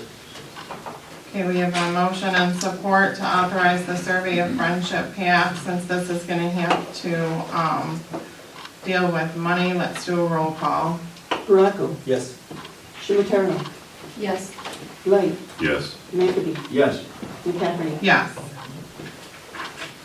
Authorize the purchase and installation of approximately 130 feet of split rail fencing at an estimated cost of $442, which would, that kind of goes hand in hand with the survey. Question. Yes, where, could you, The split rail fence would be at the corner here in the beginning. And then also along this end border here, which is also where the signs would go here. Okay, because I can tell you, I've had a lot of people walking through my property. I'm picking up a lot of Beacon and Bridge cups, picking up a lot of dog waste. I think you better put the split rail fence up or else they're gonna keep doing it. okay, if they are aware that there's a problem, and we did send a letter out last month. You know, last year we got the letter from Mark Baldwin that said we are not to mow across the path. Right, And I it didn't- provided the it didn't new affect. residents a copy so they Right, would be we- included, and it got mowed last week. Yeah, okay, So, and after everybody thank you. tried to mow the path. So I'm trying to protect you. Thank you, that's good information. Okay, so authorize the purchase and installation of approximately 130 feet of split rail fencing at an estimated cost of $442. Who's gonna install it? Who's installing it? I'm guessing our price is gonna go a little higher when we install it. Are we having a company install this? Is the DPW installing this? Where are we Angel's getting husband materials? installing it. When is this gonna be installed? Is this gonna be before or after the survey? I want that now. Well, that was the purpose of the determined by survey, wasn't it? Yeah. Well, that's what I'm saying is, Maybe you should Right postpone now, it. it would be After the survey. Maybe you should right, postpone well, it. I didn't know Expensive. if there was the talk of putting it well into the property or if The we were gonna. discussion put it in the right on- audience is distracting to us up here. Can we please keep it to a minimum or to a whisper? Thank you. I think we need to just wait until the survey's done first, and then we can figure out where it goes. I'd wait for the survey. I think, I have no problem now with the fence. I'd prefer the fence, I just wanna make sure that we're getting it where it needs to be. Right. Then postpone. Yeah. I think a motion to postpone the authorization of purchase. Well, we can authorize. Oh, you don't like it? No, there's no motion. No, there's no motion. I was just reading what we were trying to stay on task for. Do we need anything to suspend it? To suspend the purchase of it? It hasn't been, we haven't authorized the purchase, so it would be either postponing it or it would be pending the survey results. So we'll just, let's move this to July. Postpone it till July. I need a motion to postpone it. I'll make a motion to postpone the authorization of the purchase and installation of approximately 130 feet of split rail fencing at an estimated cost of $442 to the July 2019 regular council meeting. Support. So we have a motion and support. All in favor of postponing till July, say aye. Aye. Any opposed? Okay. Next, the building department report.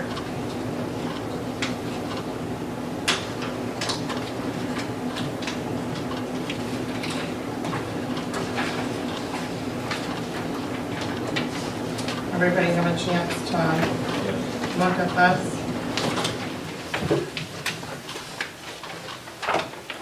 So far as of May, we have total permit fees of $2,301.70.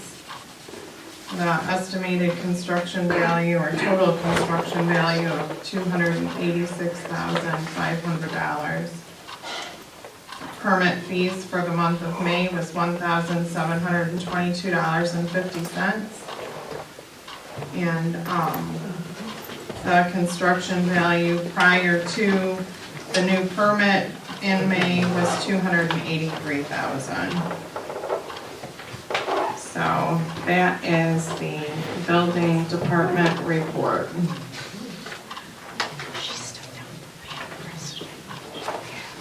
What's going on in the world of the sheriff's department? Anything exciting?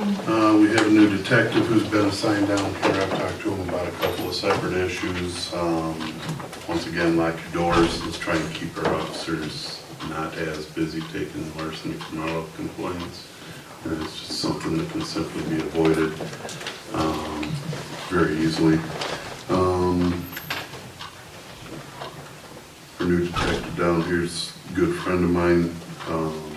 Great guy, he'll do a fantastic job. He's still being brought up to speed on some of the stuff that was, that George was taking care of. He'll do us a good job down here. There's a couple of things that I've been in touch with him about that once he's brought up to speed and out on his own, he's gonna get with me and address those. As far as the department report, the activity report, he was unfamiliar with how to run that report. He's gonna go to George, get it to me, and I'll get it to you folks. Okay, so you can see if there's any weirdness going on in any of them. Oh, there's lots. Well, I'm sure, I'm sure. Okay, well, thank you for that. Now, Moving on to unfinished business. No, you have H, you have good times and good. Oh, yeah, Good Times in Goodrich. Come on down. I'm sorry. Almost dissing ya. The lady with the Australian accent. It's a little bit broader. I've been Well, home for 3 weeks, so. Well, you need to bring a kangaroo. Or a koala. Had I known, I would have. Maybe a dingo. They're not good with small children. Okay, if anybody who doesn't know me, I'm Jenny McKenzie. I chair Good Times in Goodrich. This is my translator, Jim Green. Because sometimes I get excited and I forget to say things. Jim, we actually made a nice little handout for you with what we required, and then you gave us too much time. So Jim made notes and we have more things to add to our nice little handout. So I'll let him go through that. But there's one thing we'd like to ask, which has got really nothing to do with the festival. How much money do you need for the handrail going down into the park? $20,000. Oh. Are you gonna donate now? Is that, I mean, What's the number? what's a number? Kind of our point is, you've got a local group that wants to help, and we keep coming back and offering help. And we have money. We don't have that. We don't have 20 grand, But but we keep coming back year after year, banners for 8 years and things, and we'd like to help, but we never, no one asks. What is the grant for, Sherry, do you remember, for the whole project? Or, well, you'd have to ask Angie that one. I mean, if it's something that we could do over a 2-year, 3-year period where there's a bond or something that we could do, we're willing to work and help. We're a community-based business. We've given our group, we've given almost $24,000 back to the community in the last 3 years. So, you know. It's not, we're not a cash cow, but we want to help. So we're asking for your help to tell us what you need. They're asking for our help so they Right. can help. But I mean, I come to you for 8 years, man. Oh, you There's have. 102 poles that are empty. We need to dress up. Every community. We're getting there. Every community in the area has banners but us. We bought 10 last year, we're gonna put them back up. There's no reason, I mean, maybe the DPW can help us put it up because I'm getting too old to be on that ladder. Okay, if we don't have a definite cost for the cost of the handrail, I haven't seen anything. I'm not involved in Parks and Recreation anymore, but I will make a note to get that information to you. I mean, we're saying we don't have any money, but we're willing to help. And we do multiple events, I mean, so maybe a segue what we want to do and what we're thinking about doing. Barbecue grills for the park. They didn't last for a while, they rust out. Yeah, they do. Then they fall down. Also too, the parks, as we know, is in a little bit of a state of disrepair, and it's for some very good reasons. I mean, until the drain goes through, you know, you're just kind of stymied as to what you're going to spend on it or where it's going to go or what the direction is, and we get that. But maybe that's something we can discuss after the drain goes through and there's a better plan for the space, you know, when that happens. But anyway, to the point, Good Times in Goodrich is the 3rd of August this year, so we're requesting the park for the Friday, the Saturday and the Sunday. I will give you this little handout, but it's not inclusive, we will have to update it. Jim's got a bucket list of things that he'll go through. Some of them are on here, some of them aren't, so it may have to be an updated email, but I'll let him go through his bucket list, because he was scribbling frantically while you gave us time. Too much time. So what we're asking this year is, we had a competing event last Friday, and it wasn't a big deal, but we need to set up on Friday. So if we could close the park to any other group from Friday, Saturday, and Sunday, so it would be the the 2nd, 3rd, and 4th of August. Erie Street closed from 8 a.m. till 5 p.m. Saturday, August 3rd, like we always do. And I'd like to know too, this is no added cost. The village has been kind with this. There's been a dumpster down there for us. There's already a porta-john down there. We'd like that cleaned before the event. There were 12 trash cans given to us so we can leave the park exactly the way we found it, so we can clean it up. So Republic, I think, is doing trash. Yeah, that's what you need. Yeah, so we have 12 in a dumpster. They're very kind with that, and so we'd like that again. What we're asking this year is the tennis court. There's a divider between the fence. If we could roll that back, that fence back, we'll be willing to put it back, but it's bigger access for us. We've added a second tent this year, because we've added bands and a stage and a few other things, so the event's gotten a little bigger, and we need the space. So the tennis court's not being used now, if we could just roll that fence back. The only problem we might have, the drain is scheduled to go, what, June, That's July? not, well, But they're crossing right where that divider is. I talked to the drain commission, as of last Tuesday, the bid has not gone out. Okay. So that drain is not gonna affect our festival, in my opinion. It's not even gonna go out for bond yet, so we're fine. We'll take it down. I mean, it's coming down at any rate. Oh, you know. So that'd be something. We also, the DPW was kind enough to give us cones last year, if we can get some barrels or road barricades, maybe some little clearer, so we don't have cars still trying to drive through. Yeah, the only thing, we have cones, we have them traffic barrels. Do you have any horses? We don't have anything like that. We don't have no road closure signs or nothing. We might go and see the road commission then, see if they've got some that we can steal. Just want to remind everyone, we're a community event. We've got Vietnam Veterans Memorial coming back this year. We've got the Kids Zone, the crafts. We're the top 5 shows in mid-Michigan now. We've grown, so it's getting bigger. And we want to give back, and we need your support. You guys have all been good to us, but we've got to continue to work better together. Agreed. Okay. Is it all on your list? Seems to be a resounding sentiment. Are you gonna bring it Oh, I will, but one more thing. You can have this. The road coming in, we had Ken's come in the day before, and if we can All the get, puddles. yeah, if we can get that graded, if last resort, you don't have 21 AA, we'll buy it, but we need that. Just, you said mitigate your risk, and that's what we're doing with potholes. Still. So, yeah, I mean. You need money to fix the roads? We haven't planned for that. I think they said they have money to fix it. Exactly. Well, this is it. We're just gonna, I was down there tonight, and the road in the park is a little unattractive.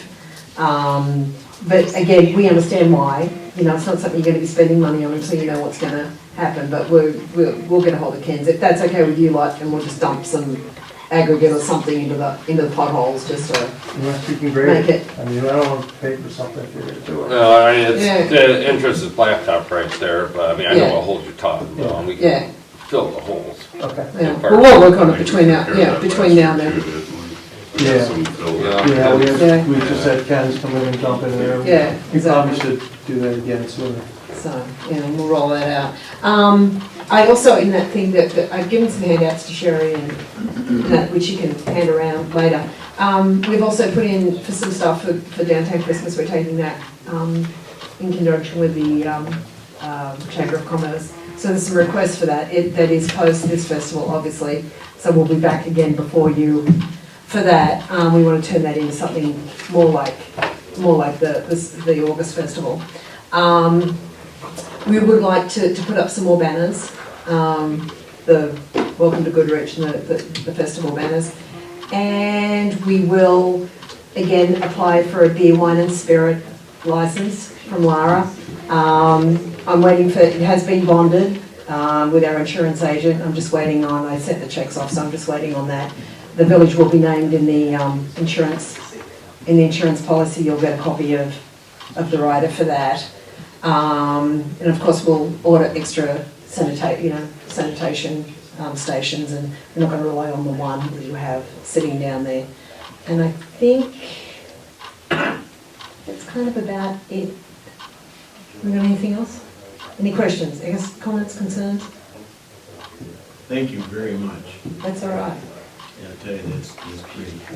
I think the road closure and I think the park access was a standing motion Oh, for yeah. the first weekend in August. I think Yeah, that was yeah, a I just standing- Before your president, standing yeah. motion Yeah, but we just, made it's last even year though, to continue. even though it's still nice just to sort of come back and touch base on it, not just to assume that is an okay thing. I do have one more thing. Of course you do. Yeah, sign ordinance relaxed.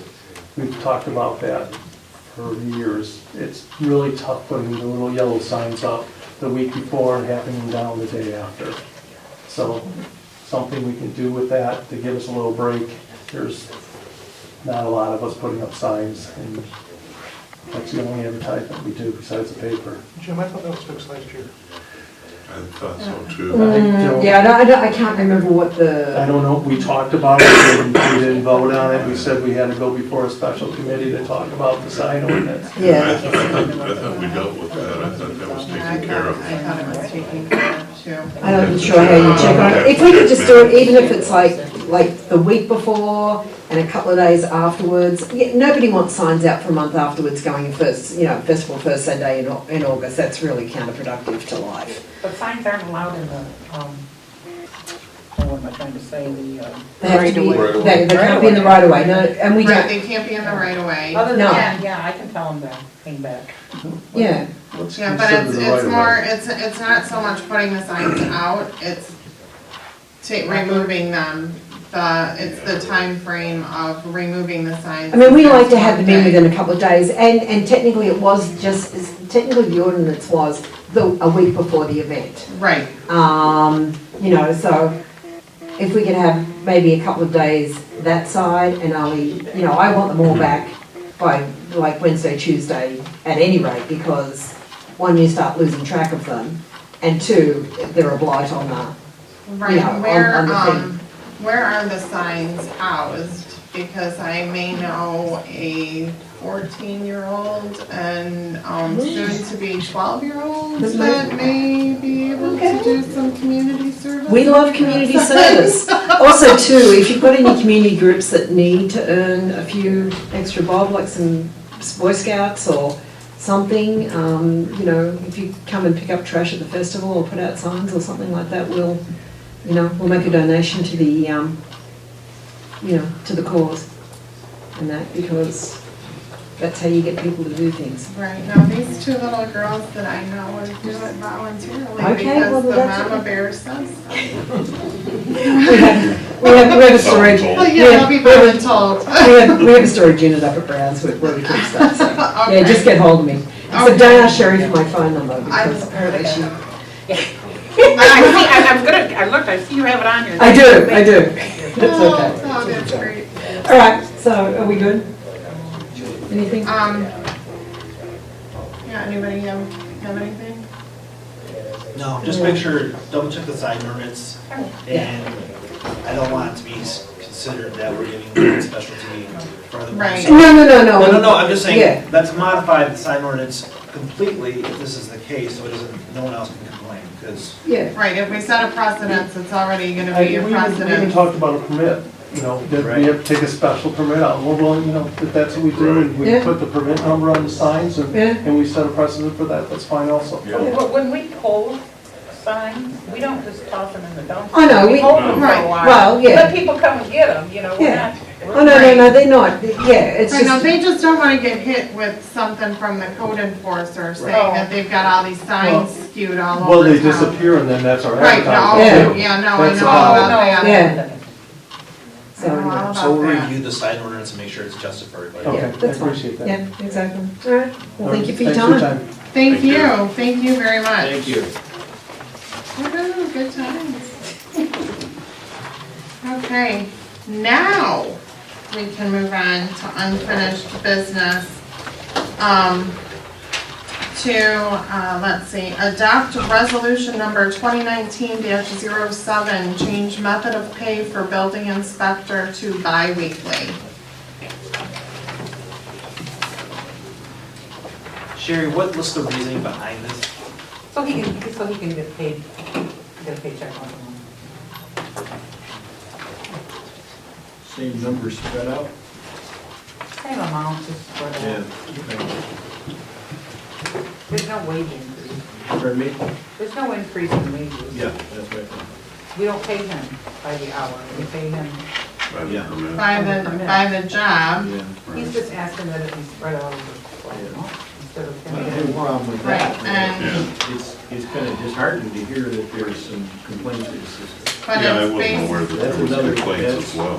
yeah, but it's based on an average annual salary of this. About 12, Of yeah. $12,240. So, let's say that there's good times in Goodrich and we end up with, you know, a whole slew of, building permits that throws him over the edge, we're gonna get hit with a bill at some point. Right, Like, or makeup bill being the last paycheck of the year. and, Yeah. Either way, whether it be he owes us or we owe him, depending on, okay. I'm okay with that. Need a motion for this? we need a motion. I'll make a motion to adopt the resolution number 2019-7, change method of pay for building inspector to bi-weekly. Support. Okay, we have a motion and support. Any discussion? What about the opposite example? If you don't have the building permits coming in, and you pay all this money? Do you want to sit up here? Do you want to come back? Why don't you just run? Actually, that's what I mentioned, is if we've got a deficit, he won't receive the last check or couple checks, Right, depending on the amount. For discussion purposes, I think it should remain how it is, as a per job basis. That way there's less accounting to do, there's less tracking of how many jobs, what has he been paid for, what hasn't he. You know, I understand wanting a steady paycheck, but I think it's the nature of the business.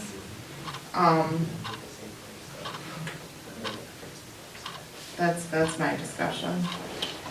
Any further discussion?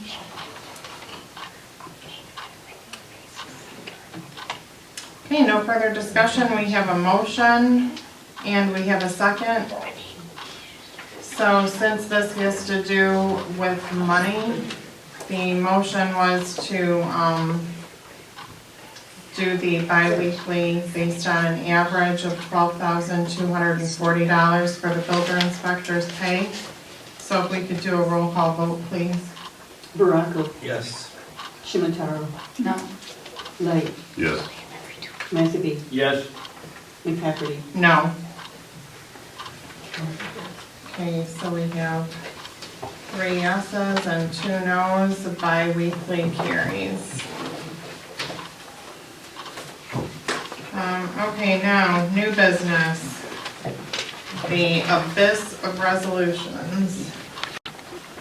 First one is to adopt resolution number 2019-08 to set public hearing on proposed 2019-2020 general operating budget for Monday, June 24th, 2019 at 6 p.m.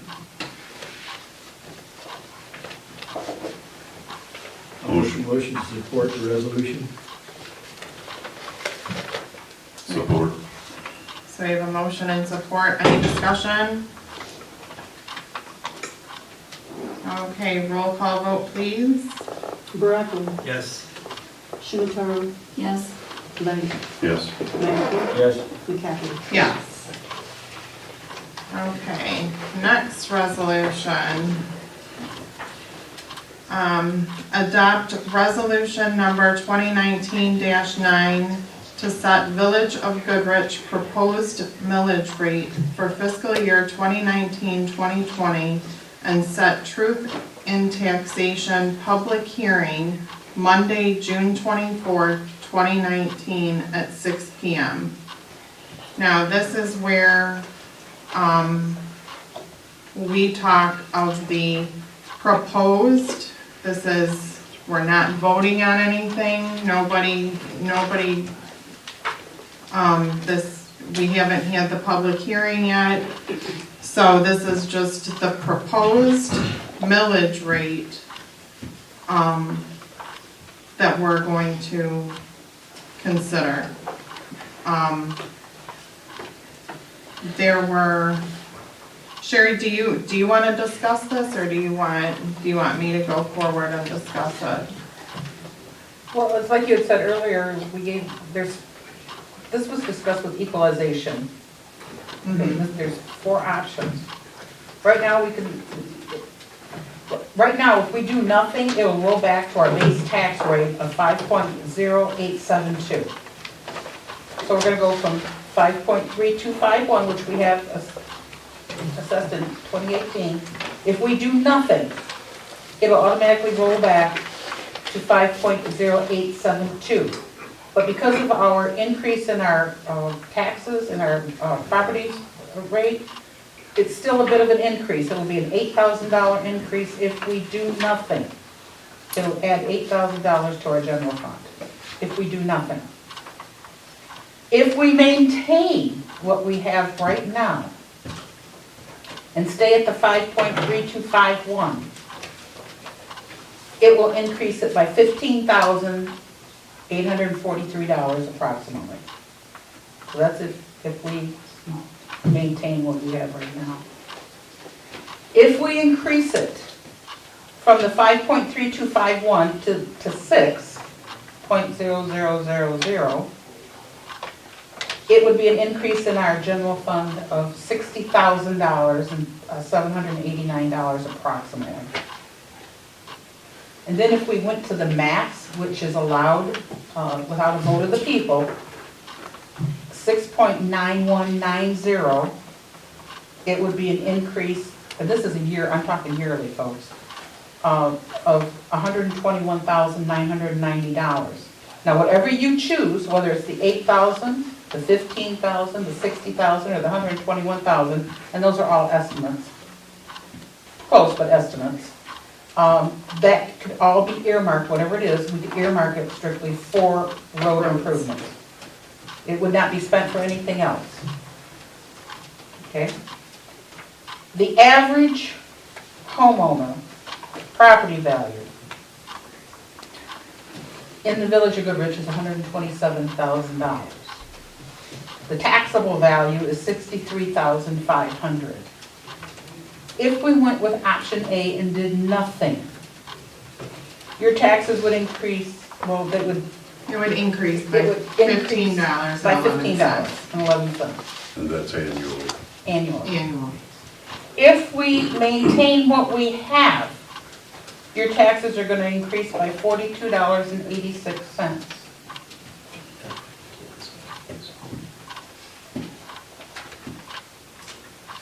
And if we went to the max, no, the 6 point, didn't give me the max. I have option D. It would increase $101.21. Now I have also like the least amount of house, I could give you the average increases, or the most expensive home. And property value and taxable value. Right, to step up from the average, the property value is $200,000, taxable value $100,000. With option C of going to a standard just 6.000 millage, the increase in your tax bill would be $67.49 annually. If we went to the max on a $200,000 home with an estimated taxable value of $100,000, the increase to the tax bills would be $159.39. Annually, right? Annually.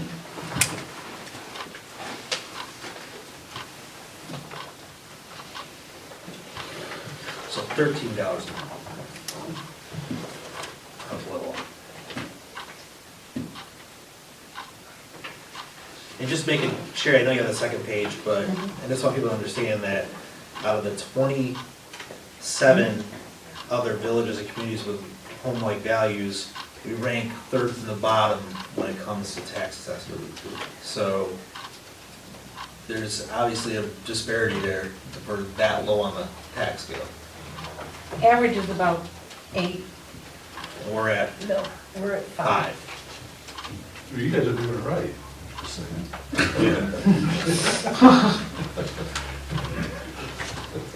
Thank you for sharing these numbers, I do appreciate it. I don't think people realize. It's important for people to I mean, you hear tax increase and I go into a panic. I don't like tax increases, but I also don't like failing infrastructure. And,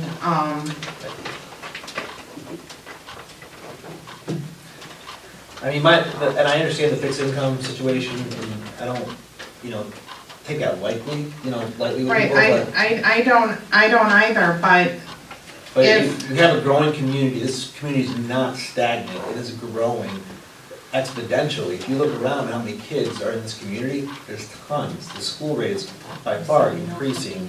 And I know I'm here for long term, I don't wanna have to just maintain the badness I have. I wanna be able to have businesses that wanna come in and have good roads, have good times in Goodrich, have a car show that I have to worry about their, $80,000 plastic car gets beat up because it's going down bumpy roads. For $12 a month, I'm willing to pay that, so.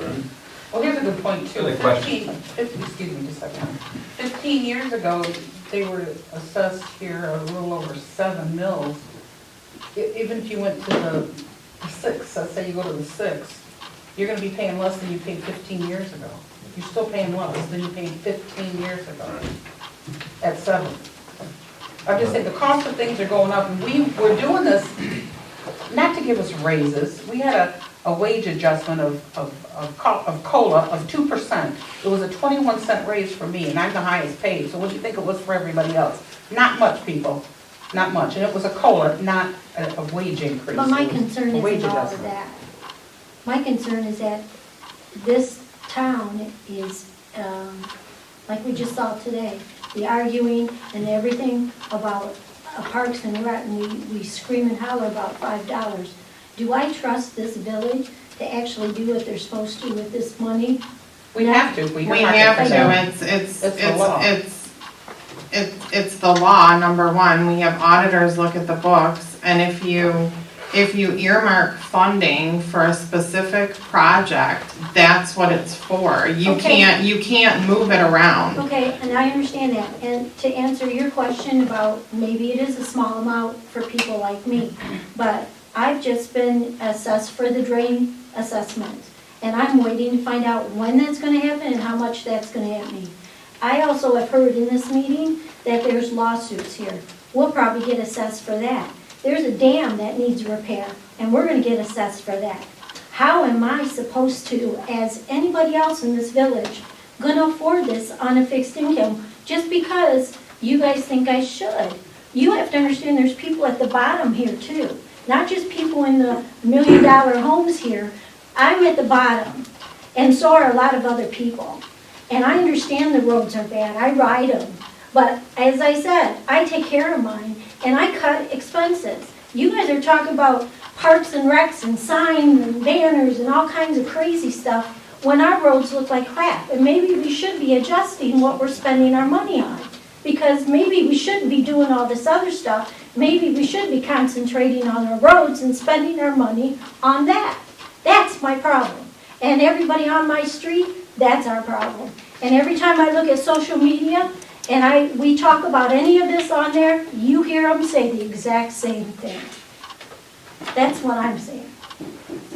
I understand. I do. I understand. I have family members that are on fixed incomes that have to make decisions on whether they're gonna buy medication or whether they're, You guys also talked about even having an assessment for, on top of this money, and assessing the people for the roads as well. Well, that's I an mean, offset, you gotta understand the whole picture. Right, It's that's- crazy. It's an offset, so And if- would you rather be charged $500,000 for an assessment, or would you I'd rather not be be charged. or $250,000 for an assessment? I'd rather not be charged, and so would my son, who lives in a subdivision where they're thinking about assessing them. I mean, this is just crazy. Honestly, my complaint is when taxes were reduced by 30%. We wouldn't be in this boat today if that hadn't happened. We have a bigger pot of money. I get what you guys are handed out. This is not public hearing. We're, as council, we're discussing the proposed, keyword, proposed millage rate for, let me get the reading correct, for the fiscal year 2019-2020 and set the truth in taxation public hearing for Monday, June 24th, 2019 at 6 p.m. At that public hearing is when people can come on in and discuss what the village council is proposing for a millage rate. I hear everybody's, you know, concerns. I can sympathize with that. But we have failing infrastructure within the village. We've got failing infrastructure within the state. And tighten the budget. The budget's already tight. We're operating at a minimum. I've discussed this numerous times with Sherry. It's not like we're just flinging money around like we're cash cows here. That's not happening. It's not happening. And for roads, they need to be taken care of. It's the biggest complaint that I hear, that I get emails on from people, are the situation of the roads. So, back to the proposed village. Yeah, I think you speak for a lot of people. The hardest job up here is to sit here and not be able to, if you couldn't wait till we make our comments at the end, No. I'm sorry we can't have it back and That's forth fine. dialogue. If you can please wait, Thank you, we'll Doug. address it. Sorry. Thank you, Doug. All right, so I'd make a motion to adopt resolution 2019-9 to set the Village Goodrich proposed millage rate for fiscal year 2019/20 and set the truth in taxation public hearing Monday, June 24, 2019 at 6 p.m. What are you proposing the? What option? Oh, I thought we were gonna talk about the options at that point. So Oh, we have to, I mean, Oh, we can sorry. have discussion. I'm playing midfield here and option C. I'm going minus option D. Question. Yes. It was my understanding we weren't gonna set the option tonight. We have to set You have to set a proposed, we have to set a proposed.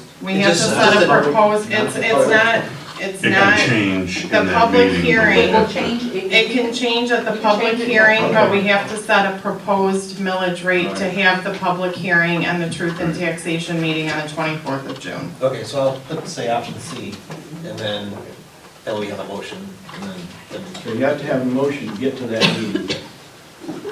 No, you can't say option C, you have to give me a figure in there. oh, Six. the 6 mills. 6 mils, Yep. okay. Does your second? I'll second it. Now that I understand. I have one question. How many square miles is the village? 2.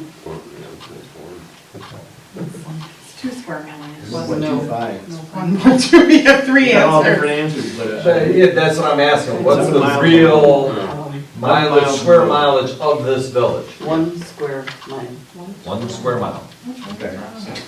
I yield that, I'll answer, Okay, we have a motion on the floor. Yes, we have a motion And support. and we have support to set the general operating proposed village millage. I feel like Dr. Seuss, at 6.0000, and to schedule the truth in taxation special council meeting and public hearing for the purpose of receiving testimony regarding the above 6.0000 proposed millage rate at 6 p.m. on Monday, June 24th in the Village of Goodrich Community Room right here in lovely Goodrich. Roll call or Roll just- call. Roll call. Baratos. Yes. Shimataro. Yes. Light. Yes. McAbey. no. McCafferty. Yes.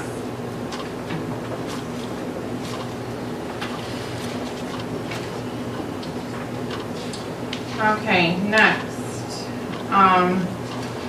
to adopt resolution number 2019-10, election of council recording secretary.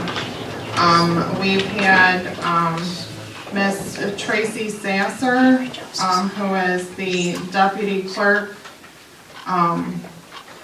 has volunteered to become, or wanting to become, the recording secretary. No, that's not allowed to do.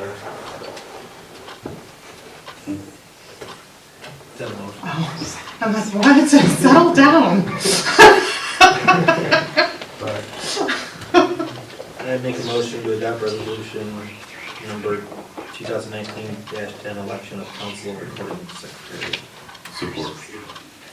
Okay, so we have a motion and support. Roll call. Baraco. Yes. Shimataro. Support. Say yes. Yes. Light. Yes. Light. Yes. McAbey. Yes. McCafferty. Yes. Okay. Can I make something clear just a second for the audience? All these resolutions are required by our charter. That's why they're here, that's why there's so many of them. So this is all like, housekeeping for us. That's why we have to do this. We just group them. No, it has to be all done individually. I thought the same thing. No. Let's speed up the motion. And they all need a roll call. No. Yeah, okay, so, next is to adopt resolution 2019-11, council regular meeting schedule for the 2019-2020, years. The only change is the November, moving it from, Monday to the Tuesday due to Veterans Day. That's correct. So did you check September? Yeah, everything's fine. No. I make a motion to adopt resolution 2019-11, council regular meeting schedule 2019/2020. Support. Okay, so we have a motion and support. Roll call, please. Baraco. Yes. Shimataro. Yes. Light. Yes. McAbey. Yes. McCafferty. Yes. Okay, next. Adopt resolution 2019-12, extension of local taxes. I make a motion to adopt resolution number 2019-12, extension of local taxes. Support. You might want to explain that. Just read the resolution. Rather than explain it. For the audience. The Village of Goodrich does hereby determine that the village summer operation tax shall be returned to Genesee County Treasurer on the same day that the county taxes are returned delinquent for collection on March 1st, 2020. So in other words, it's just something we have to do. Yeah, we're just passing the I money. just want to let you know, there was no increase there at all, it's something we have to do. Okay, so, Tim, did you make a motion? Yep. And I support. And, Mr. Light supported, so, roll call, please. Baraco. Yes. Shimataro. Yes. Light. Yes. McAbee. Yes. McCafferty. Yes. We're like speed resolutioning. Yeah. Okay, next, adopt resolution number 2019-13, delinquent weeds collection. That sounds funny. On your weeds. Motion to adopt resolution 2019-13, delinquent weeds collection. Support. Okay, roll call, please. Baraco. Yes. Shimataro. Yes. Light. Yes. McAbee. Yes. McCafferty. Yes. Okay, next, adopt resolution 2019-14, delinquent sewer charge collection. Motion to adopt resolution 2019-14, delinquent sewer charge collection. Support. Okay, roll call, please. Baraco. Yes. Shimataro. Yes. Light. Yes. McAbee. Yes. McCafferty. Yes. Okay, next, adopt resolution number 2019-15, implement a local pavement warranty program. This is required by the state. At the last meeting, we adopted. Right. the process, we have to do this too, we had to do 2 of them. So this is just more paperwork to adopt a local payment warranty program for the state. I make a motion to adopt resolution 2019-15, implement local payment warranty program. Support. Okay, roll call please. Baraco. Yes. Shimataro. Yes. Light. Yes. McAdie. Yes. McCafferty. Yes. Okay. Next, adopt resolution number 2019-16, administrative officers wage adjustment. And this was just for the COLA. Right. Is that for that? Okay. And it's the 2%. It's a 2%. Yeah, it was the 2%. It's just required, even though you guys approved it at that last, this is required by our By the charter. charter. Because they're not part of admin. Yeah. No discussion. I make a motion to adopt resolution 2019-16, administrative office wage adjustment. Support. Roll call please. Baraco. Yes. Shimataro. Yes. Light. Yes. McAdie. Yes. McCafferty. Yes. Okay, next is consider recommendation from Planning Commission regarding conditional use permit for Ross Stump petitioner PL number 2019-01. So, you wanna come on down? That's you. Yeah, so, Who's our representative for our planning commission? You, Shannon? yes. Okay, so you can explain what happened there. Yeah, so, at the planning commission,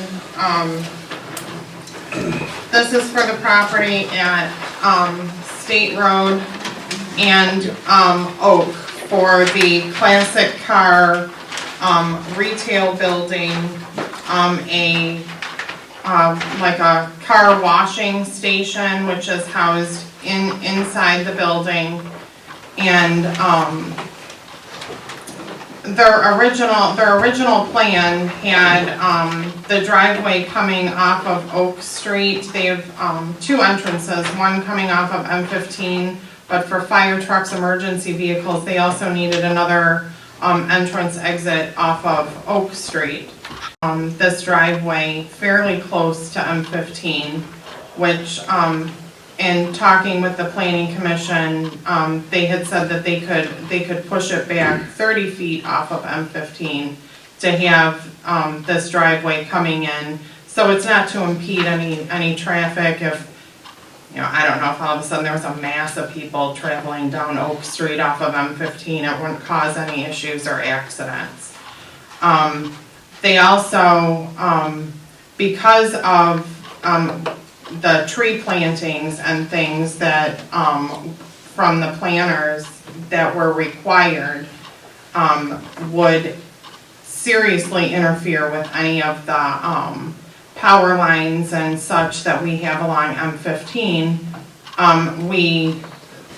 we agreed to allow them to still have tree plantings, but not as many tree plantings, because it would defeat the purpose of having the trees if they're constantly having to cut them back. The other thing, we had a few residents that lived on the west side of this property attend the planning commission meeting and voice their concerns because their property abuts this property line of where they're gonna be at. And they were concerned with lights and having to look at the building.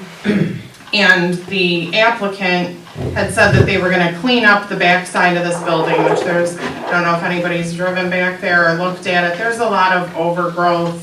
It could really be cleaned up.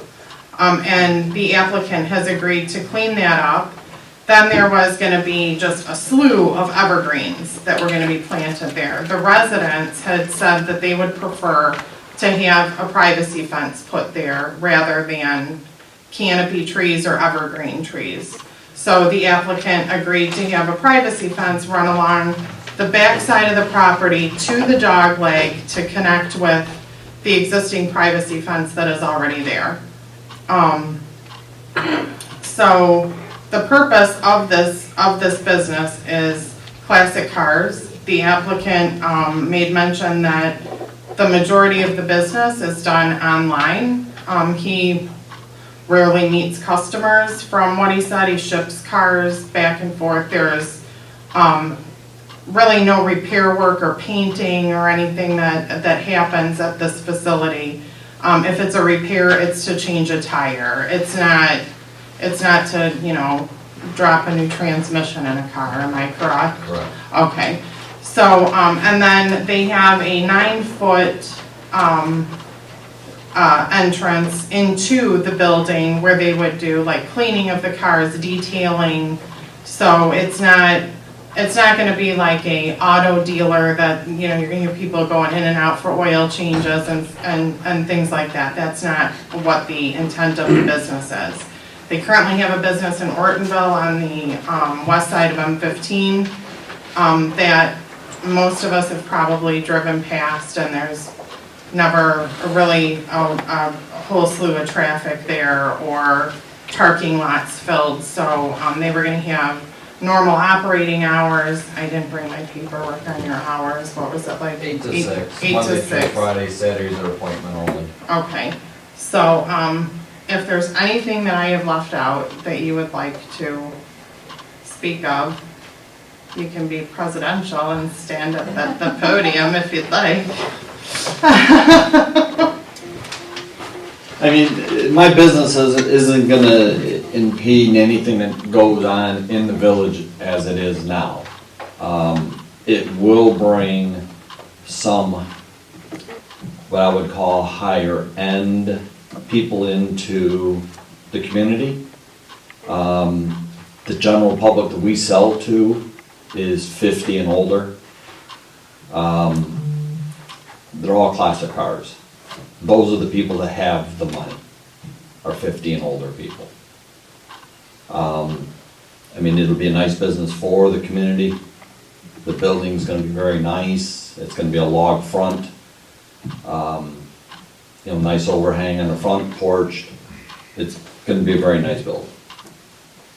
Yes, the preliminary drawings, it was a pretty sharp looking building. We tried getting them to do a log fence, but that didn't go over very well. When you say car wash, you just, you're not gonna let us come wash our cars? No. It's just for our own, you know, for the final detailing and cleaning up the cars, you know, if I ship them in, we need to wash them, clean them, you know, vacuum them, things like that. Yeah, you're importing and exporting the plastic cars, and so is that done on like a huge semi, where it's gonna take up M15, or is it just like you're bringing in at one at a time kind of thing? We bring them in generally one at a time, we ship them out one at a time. They will be picked up via semi. I generally bring all my own in with a single trailer or a two-place trailer, which won't be an M15. Loading would be with the semis. If they can't get into the parking lot, then they will load on Oak Street. That's only my only concern is if taking up that space, and obviously those are heavier trucks on a road that probably has never been on heavy trucks before, you know, so. Well, they do get, Oak Street does get delivery trucks and everything for the other businesses that are back in there. And school buses travel back there. But this is a lot heavier than a school bus. Right, but I mean, it's still a bigger vehicle. Yeah, no, I mean, I'm just about to make sure that we don't have any issues with people saying, hey, I can't get in and out because this somebody's here all the time. And on an average, in an average month, how many cars do you currently? On an average, as far as semis picking up, 3. 3 times a month. Yeah. Some months we get none, some we might have 5. Right, so on an average 3, so. Yeah. I mean, we've never had less than one a week. we've never had a problem where I'm at my other facility, ever. To be honest, I've never seen a semi truck over there. They come in I that mean, time. really, maybe they do. Generally, the semis all come, you know, and I'm not gonna go there at midnight to ship a car. So, it's gonna be in the daytime anyways, it's not something that's at night. Your other location is very attractive and always well maintained. I try to. And you said 50% off for council members? Is that what you said? Well, we can look into a discount. Stop trying to get kickbacks, Nice try. Tim. It doesn't look well. Yeah, and it is against the law. Darn it. No, good. Sounds good. Okay, so, Motion to approve the recommendation from the planning commission regarding the conditional use permit for petitioner PL number 2019-01. Support? okay, motion and support, roll call, please. Baraco, Yes. Shimatara, Yes. Light, Yes. McAfee. Yes. McCaffrey. Yes. Congratulations. I like at the planning commission meeting, terrible.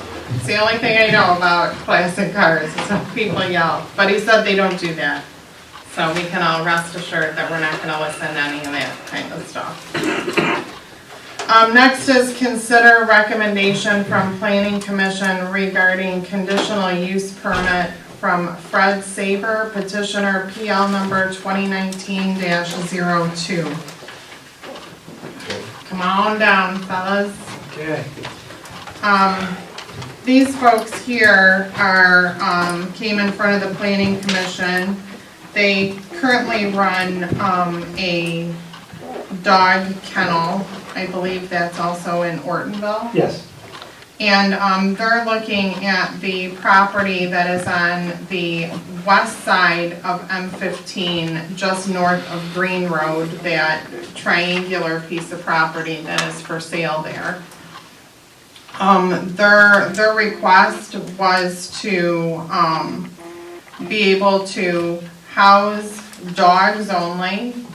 House dogs, have dog daycare, and also a training facility, outdoor training for dogs, whether it be, and correct me if I'm wrong, agility and field.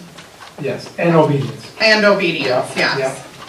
And they would model other types of doggy daycare, dog kennel facilities where you have a set size kennel with beds in there for dogs. They have this unique sewer type connection thing that's like like a waste vacuum. It just sucks it down into the sewer, and also a sanitization process that they go through to ensure that everything is kept clean and nice. The dogs for playtime would be kept in an indoor like play area. Other dogs that aren't as socialized would be taken independently to not interfere with the dogs who can play nice. There's always one. And so they were looking for the conditional use to allow that. And I know I have left out a lot of things because we had a pretty lengthy conversation. So now's your time to speak. So I'll start real quick. Hi everybody. Nice to see you all. Yeah, first of all, I know you're a dog guy, but what are these two guys on this side here? I'm the trainer, they're the talkers. Okay. No, sorry. I'm a banker, he looks like a banker, so that's why I was wondering. Well, I am a real estate agent, so, no, nice to meet you guys. So basically what we're looking for, and I know we spoke a lot with Sherry, and we've been here a handful of times already, and I think we may kind of have already gone down the right track. I know this whole thing was still going to be contingent upon a site plan, But our big thing today is, and I think we got the answer, but we wanted to make sure because obviously there's a purchase involved here. So our question is more or less if this type of a facility would be allowed on the property. Of course, we still have to go through all the site planning, of course, the building. And you guys, we showed a lot of it last time we were up here, and it's very beautiful and very high-tech, and there's more than just this in the nation. I mean, they're all around. So, well, not a ton of them, but this is kind of up and new. Yeah. But I know there were some concerns, which I'll let Fred explain to you if you do have some more about that. But really our big question today was more or less, is this something that we would be okay with in the community so that we can proceed and close on the property so that we could hire the engineers and hire everybody to give you all the site plans and make sure at that point regarding trees and fences, all of that is, there's 16 acres, there's plenty of space and room, whatever, you know what I mean? We're not concerned so much about that aspect of it. You guys might be, but that's where we're at. Right, so if I'm hearing you guys correctly, what this council would be able to do is, approve the conditional use pending approval of a site plan from the planning commission. Absolutely. Now, the site plan is something that you can tweak along the way to get it approved by planning commission. That's our thought, yeah. Yeah, that's all we want, we just want to make sure we can do it. Before we make the purchase, we want to make sure that we can do it. There's not going to be any problems, any hangups. Yeah, the building aspect, I mean, we did kind of show you and gave you guys some ideas, and if you could like, we still have some of that information. Yeah, these folks here, the two to my right and the two to my left, I do not believe have any of the, Sure. and of course I didn't, I grabbed the wrong folder. I'll give you a quick look, see if you want to. Yeah, of course, but. Okay. So yeah, and that can be moved around. Initially, when we had that drawn up, it was slightly I mean, we want it up in that direction, that's kind of where it fit, but it can be moved. It does not have to be that tight to the corner by any means. We had subdivided up that parcel. They can push it back. Yeah, anywhere around. This line here defines a wetland area. Yeah. So it's not like they can take this and push it all the way back here. But this here, they were gonna try, like down the line to model a mini Goodrich football field to train the dogs on, which can be pushed back, this can all be pushed back this way. So it would be like the things that they would be concerned, like that, you know, a site plan review would be concerned with is fencing around this area to ensure that the dogs don't, you know, run out onto a main street. It would be to, the trees, the structure of the building, you know, the basic things like that. So if we approved a conditional use to allow this type of facility here, then it would be contingent on the site plan review from approval from planning commission or recommendation from planning commission. You haven't seen it, I can just show you just a real quick slideshow. So that's like the. So the football field, That would be kind of like the kind facade of of- where we came up with that idea, because we do a lot of outside stuff, like a lot of long yard retreats and stuff like This is that. kind of fencing. We've done most of the therapy dogs for the state of Michigan, for the schools. And Goodrich is huge in letting us come in and use the school to train these young pups. So you guys are the ones that are bringing them dogs so that my kids are coming home saying that we got to see dogs at school today. Aha. My brother's a police officer and has a therapy dog, and he's also assistant principal for high school. Oh. In Saginaw, so Oh, they're okay. very into that. It's, and he's got a little lab that he takes to the school and the police department for therapy. Awesome. Yeah, it's made a huge impact. And, you know, when we did Brighton schools, because they're big, they've got 10 schools. Now we're working on Walled Lake, they've got 21 schools. And the next thing you know, it hit NPR News, and then it hit Channel 7 News, and just kind of went crazy from there. My biggest problem is getting the dogs.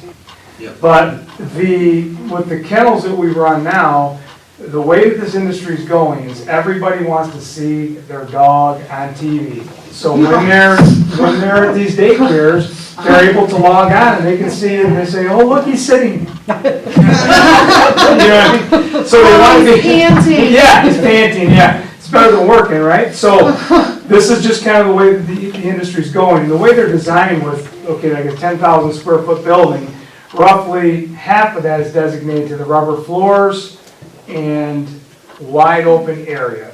So this is where they set up their agility, their toys, everything they want to do, and they intermingle with the other dogs. Well, this can be partitioned off with mobile gates, right? So we can have obedience classes, work obedience dogs while the other dogs are playing. Or we can just use whatever, you know. So a couple questions that were asked last time that we were talking about was the noise. Well, the way that they soundproof these buildings, everything is self-contained. So there's no kennels outside that you have to worry about. So everything's self-contained, all of the ceilings soundproofed, so that nobody hears anything. If you look at the franchises that we're mimicking, such as this American Pet Resort, your Dogtopias, your Camp Bow Wows, if you notice the majority of them now are all in strip malls. They couldn't be next to a restaurant or just a regular business if it was noisy, right? So this is kind of the way where they're going, and our business in Ortonville is just always busy and always packed, and we're a regular kennel, which means we don't have daycare. So this is just a huge opportunity for the folks up here and everybody traveling 15 and hitting the highway north on the weekend or whatever, so. Right now it was asked of me again. Let's say like capacity is 200 dogs Yep. and you are maxed out at Yep. 200 dogs. Yeah, Someone had said to me, baloney, there's gonna be noise. I said, from what these people presented, you're not taking 200 dogs right. outside at the same time. It's Right. gonna be a limited number of dogs that are outside at one point, and that's basically to just train, Right. correct? Because playtime and everything is inside. Well, it is both, okay, so depending upon the weather, that's gonna determine whether the dogs go outside or they You don't. know, on a bunch of stinky dogs. Right, exactly. Well, So, the grooming aspect of it, maybe. right, We have a mud pit over here. Fluffy needed a bath again. so what they do, okay, so first of all, the outside play yards, which I'm gonna show you this because we kind of redid this for you guys. Probably shows you on that slide. What they do is they put a privacy fence around the entire deal, okay? So there's a really nice privacy fence. Most of your franchises will paint the dogs on the side or whatever. Now, obviously, that'll come down to you guys and what is allowed and what's not allowed, but, so this is gonna block your noise, just M15 alone. When they're outside, you're not gonna hear a lot of noise. And you're right, there's only gonna be so many that are gonna go out at a time. We have tenants to take care of them. We can't have, one person in there trying to take care of 50 dogs. It's trying to herd cats. Yes, all right. And so you see, this is the way that they've got it set up. These are the play yards inside. So basically, they lift up the doors and the dogs come out. They'll have partitions across each end so that if you have a behavioral problem, you take those guys out separately. They remove 3 layers of the earth so that when they come in, they fill it with different type of material that drains. And they put an AstroTurf on it, so this can actually be power washed and sanitized every day. It's just solid. I mean, it's nicer than RJ's living room. So, that's just kind of the way where they provide it. 1.5 rounds. So, no, I was just helping with Just to give you an idea of what the concept looks like, so if you see it, that's kind of. And if you can bring it down here to these folks too. Oh, yeah. So it's getting popular. It's huge. It's huge. My. You know those dogs love. They love to sit in classic cars. Yeah, right. Don't work very well. Yeah. So you see how the inside. You're right. That's funny. Trained That was players. good. That first hard to get up. Shoot. That first hard to get up. So let's kind of give you an idea. Yeah, oh my God. The way they can. Oh,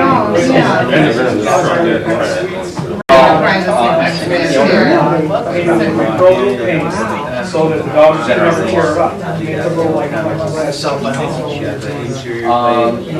around. Yes. They want to see fluffy stuff. That's kind of what we're looking at. Right, and the inside's gonna be, right? Yeah. Yeah.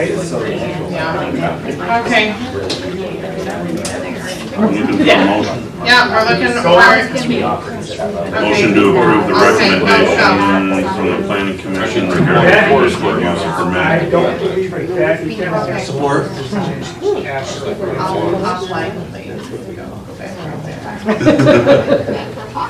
I know, we were hogging, but, Mr. Light, if you.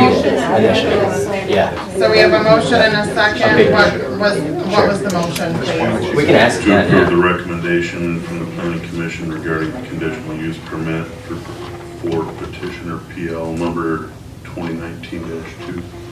Support. Okay, so we have motion and support. So if we could do a roll call vote, please. Discussion? Yes. Oh, do you want discussion? Sorry. I just have one more question. Sure.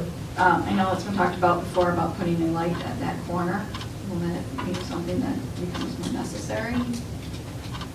With traffic coming and going? To be honest with you, we're gonna wanna have it lit anyway. No, a traffic light. Oh, traffic light. Traffic light. Yeah. That would be, that would be. right, road commission would decide that. And then we'll have access on Green and then 15. Yeah, no, We can let them know that they. Yeah, it could very well be a possibility. That might be helpful. Yeah. Yeah. It could be helpful. Yeah, absolutely. Yeah. They need one of them at Horton in 15. Okay, so, any other discussion? Need a whole bunch of. Why slow down the race? Yeah, any other discussion? That is the worst road. Okay, so no further discussion, so, roll call, please. Shimataro, Yes. Blight, Yes. McAbey, Yes. McCafferty. Yes. You already voted, didn't you? Yes. Yeah. You threw me off. Congratulations, fellas, just get us the site plan to the, work with Sherry to get with the planning commission again. So did you give me that? He's And I'll ready. take a free He's chocolate ready ladder. quick, 'cause I'm setting his quick. All right. Yeah, and, Okay, I'm yeah. on it. So, okay, next. I'm ready. Consider recommendation from Thank you, planning guys. commission regarding land division for Robert and Carol Garrison, petitioner ID number 2019-02. And this was just to put the property, they had purchased the property as 2 lots. They combined it, they improved it, and now wish to put it back to the 2 lots as, I'm gonna make an assumption here, as it's too much. So, they just wanna put it back to how it was, originally purchased. I'll make a motion to consider the recommendation for planning commission regarding land division Robert and Carol Garrison petitioners LD number 2019-2. Concur with the recommendation. Concur. Accept the recommendation. If I concur. To follow the recommendation. There you go. Point, I walked that property and it's gonna make some beautiful building lots. That's the way it started, so we just wanna put it back. Yep, so we have, a motion and support. So, roll call, please. Barackman, Yes. Shimataro, Yes. Blight, Yes. McAbey. Yes. McCafferty. Yes. Okay. Next, consider master plan update proposal from Wade Trim at an estimated cost of $15,800. This is Yeah. required, this is We're way required by law. overdue. We have to do this Every 10 years, every 10 years. and we're way overdue. We're overdue. We are overdue. And they're the only one that submitted a proposal, Out of the correct? 6 companies that I sent to, this is Yeah, the only that's- company that That's sad. sent me a proposal, yes. Okay. I see a conflict of interest there with them also being our engineers. I don't see No. Is it, conflict. Are we required to bid, which we did, so. yeah, and is it, 2 different divisions? 2 different divisions, 2 different people doing it, but yeah, no. Okay. All right, make a motion to consider the master plan update pulls from Wade Trim at the estimated cost of $15,800. Support. Ooh, That too. that too. Okay, roll call, please. Baraco. Yes. Shimataro. No. Light. Yes. McAbey. Yes. McCafferty. Yes. Motion carries. Next, accept resignations regretfully from Planning Commission members Joyce Welch Baker and Stephanie Schneider. Motion to accept with regrets the resignations from Joyce Welch Baker and Stephanie Schneider. Support. Okay, we can just do an all in favor on this, Yeah. right? Yes. Okay, so all in favor of accepting with regret the resignations of the two ladies, say aye. Aye. Any opposed? Okay, next, Joyce had made mention that, because she's unable to, devote 100% time to planning commission, that she would like to be, an alternate member if needed. And she had talked to Sherry, our administrator, about this, so that's why she is on here as an alternate. I think that's good of her.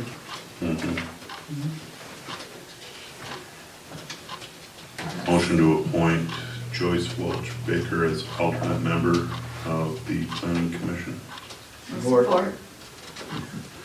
Okay, so all in favor of having Joyce Welch Baker as an alternate to planning commission, say aye. Aye. Any opposed? Okay, welcome. Sorry to see you go. Welcome back. That's good. And then consider the appointment to the Zoning Board of Appeals, alternate position, Miss Tracy Sasser. Who is that? Tracy. No to us all. Yeah, I don't, I met her a couple of times. Yeah. When does she have time for this? Restaurant in here? It's only occasional. I mean, it's not every an month. alternate. Yeah, and it's as an alternate, Once a year so, currently. yeah. As long as I get my pizza on time, everything else, she's good. Right, so, looking for a motion. Motion to appoint Tracy Sasser to the ZBA as an alternate. Support. Okay, all in favor of Tracy Sasser as the alternate on zoning board, say aye. Aye. Any opposed? All right, and then, Q doesn't matter because that's all been given to Sherry. Next is, public comment. This can be on anything. Let's keep it to 3 minutes, please. And, address the chair, keep it professional. Could I, just for, Sure. could you make a motion to remove agenda item Oh, Q from the agenda? I will, make a motion to remove item Q from new business to consider an appointment to the Parks and Recreation Committee. Support. Okay, all in favor of removing item Q from the agenda, say aye. Aye. Any opposed, say no. No. So we have 3 yays and 2, finally. Thought we'd never get here, I feel like I'm driving to Kentucky. So public comment, this can be comment on anything, it doesn't have to be strictly agenda items only. Let's keep our comments to 3 minutes and keep it professional, address the chair, step up to the podium, state your name, y'all know the routine. And not everybody rush up there. Right, so if you want additional sweeping, you have to go up to the MDOT office. Yeah, field we office. shouldn't have to pay for any more than the 2. Okay. And then you guys are doing the survey in one of the parks. It's been talked for many years that common parks should also have a survey done. This would be a great opportunity. You've got a drain project going to come in. I don't know if the design is going to stay the same or if you guys are going to choose to do something different down there, but it'd be nice to know where our boundaries are finally. I don't know if Jeff Braden, their people have that survey done. I know they've done some. There should be one done. There's survey stakes. I know where they are down there. Okay. And then as far as the DNR grant, first of all, thank you for making corrections to the Parks and Recs for the issues that we are having. I do find it alarming though that it's a resident that knows all the information and the monies that involved with that DNR grant. That DNR grant went through a couple different phases of approvals with when money's being allocated, and then it got increased because it was written incorrectly. So you guys really need to know what was already spent. I think through this process, you guys should have a breakdown going forward on all the monies that has come out from the village and what we're matching towards that DNR grant and what the overall project cost is. As far as the millage rates that you guys are looking at, I'm not necessarily against what you guys are trying to do. At some point in time, this community does got to get together to try to fix the roads. I mean, we all drive on them, we should all pay. However, I think you guys missed a pretty big opportunity. You had a huge crowd here, and you went over the numbers when everybody was gone. So you basically said, we're proposing this. Nobody out here really knew what you guys were proposing. If you just, next time when you have your meeting, I know you're going to have this discussion again, you guys need to take the lead on that and give the numbers out and the figures that you guys did at the end, because I think that really simplifies it for individuals and people aren't leaving, discussed, so to speak. Other than that, that's all I have. Thank you. Yeah. Thank you, Jake. Yeah, I like what he just said, but my name's Sandy Kelly. The thing, I'm not opposed to fixing the road if it's, because we all travel on them. My problem is the timing of this as well. Because, like I said, we have a drain assessment that I'm being assessed for, and a lot of other village residents are. And we also have other looming things that are possibilities of assessments. Why can't we get those things finalized and done? Why are we combining everything all at once? You're going to tax us on top. I just talked to Genesee County about the drain assessment. They're going to, once the bill comes out, we have 2 weeks to pay it. If we don't pay it, it goes on our 2020 tax bill. And there's a lot of people in my area that own their homes, and they got 2 weeks to pay this. So now you're talking about assessing us for something else. So I'm just saying, why does everything have to happen at once? And why can't we be responsible and figure out what we owe for these other things and what's going to happen before you throw roads? Of course, we all want better roads, but I don't want it all at once. I can't afford that, and a lot of other people can't either. I'm sorry, one more thing. Okay, this is it. This will be 30 seconds. This is it. This will be 30 Take it seconds. over. So at the last meeting of the video that I reviewed, it was brought up that there was a ex-employee that had come into the building and accessed some computers. I'm wondering to know if that is being investigated. This process took place last time and a hard drive got taken. I had maybe a little more knowledge than most people on this because I was called to the office when this took place. So I do want to make sure that this council is not making the mistake that the last councils did and not investigate this and figure out what was actually done. That is one of the things that I've spoken to Deputy or to Sergeant Wallman about. He is aware of it. He will be addressing it. George was already starting to look into it, and with Nick taking over, he is aware of it, and we're going to look into it. Okay. I mean, it's not getting pushed aside like there's other matters that are more important like it did last time and all. But for legal matters, we really can't discuss anything because. No, I understand that. I just want to make sure it's, thank you. Yep, the sheriff's department's aware of it. They agree that at minimum, it needs to at least be investigated. Perfect. Thank you. I am done. I won't get up and sit right. Okay, you're not allowed to get I up anymore. appreciate You've that. exceeded your limit. And I agree. That's the last one. Okay, any more public comment? Okay, council member comments. I'll start, and I will keep it brief. Having everything done at once, I get it. Again, with fixing roads, with drain projects, the dam potentially needing fixing, the proposed millage increase isn't going to like fund a road project immediately. I mean, it's like anything, if you wanna, I have to save money if I wanna buy anything big.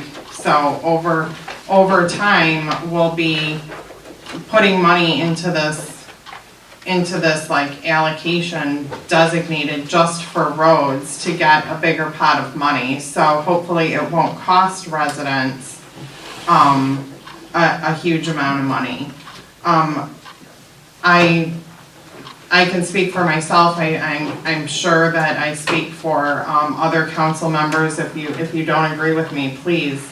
But I'm sympathetic to the fact that people are on tight budgets, but we have to do something. And when taxes were cut by 30%, that's where I start placing blame.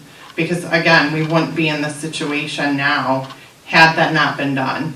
I mean, 30% was huge. Yeah, it was immediate satisfaction, and you know, woohoo, we 30% less. Who wouldn't want that?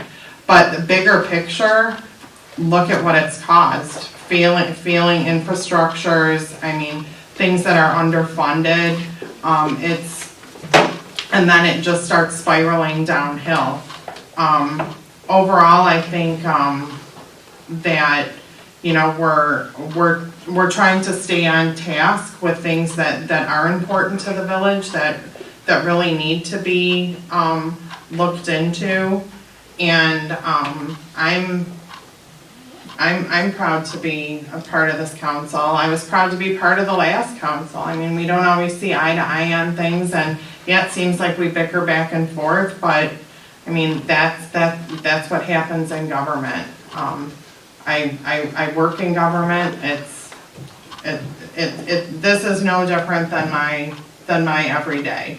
And honestly, I've been to other municipalities and their meetings, and our meetings are like a cakewalk compared to some of theirs. So this isn't, I mean, this is the community that we live in. We should all try and get along, even if you don't want to. It just makes the world a little bit of a nicer place. I'm excited about the potential, the new businesses that are coming to town. I think that'll make the community look less barren. And I thank you guys for going up to do that, and my time's up. Look at that.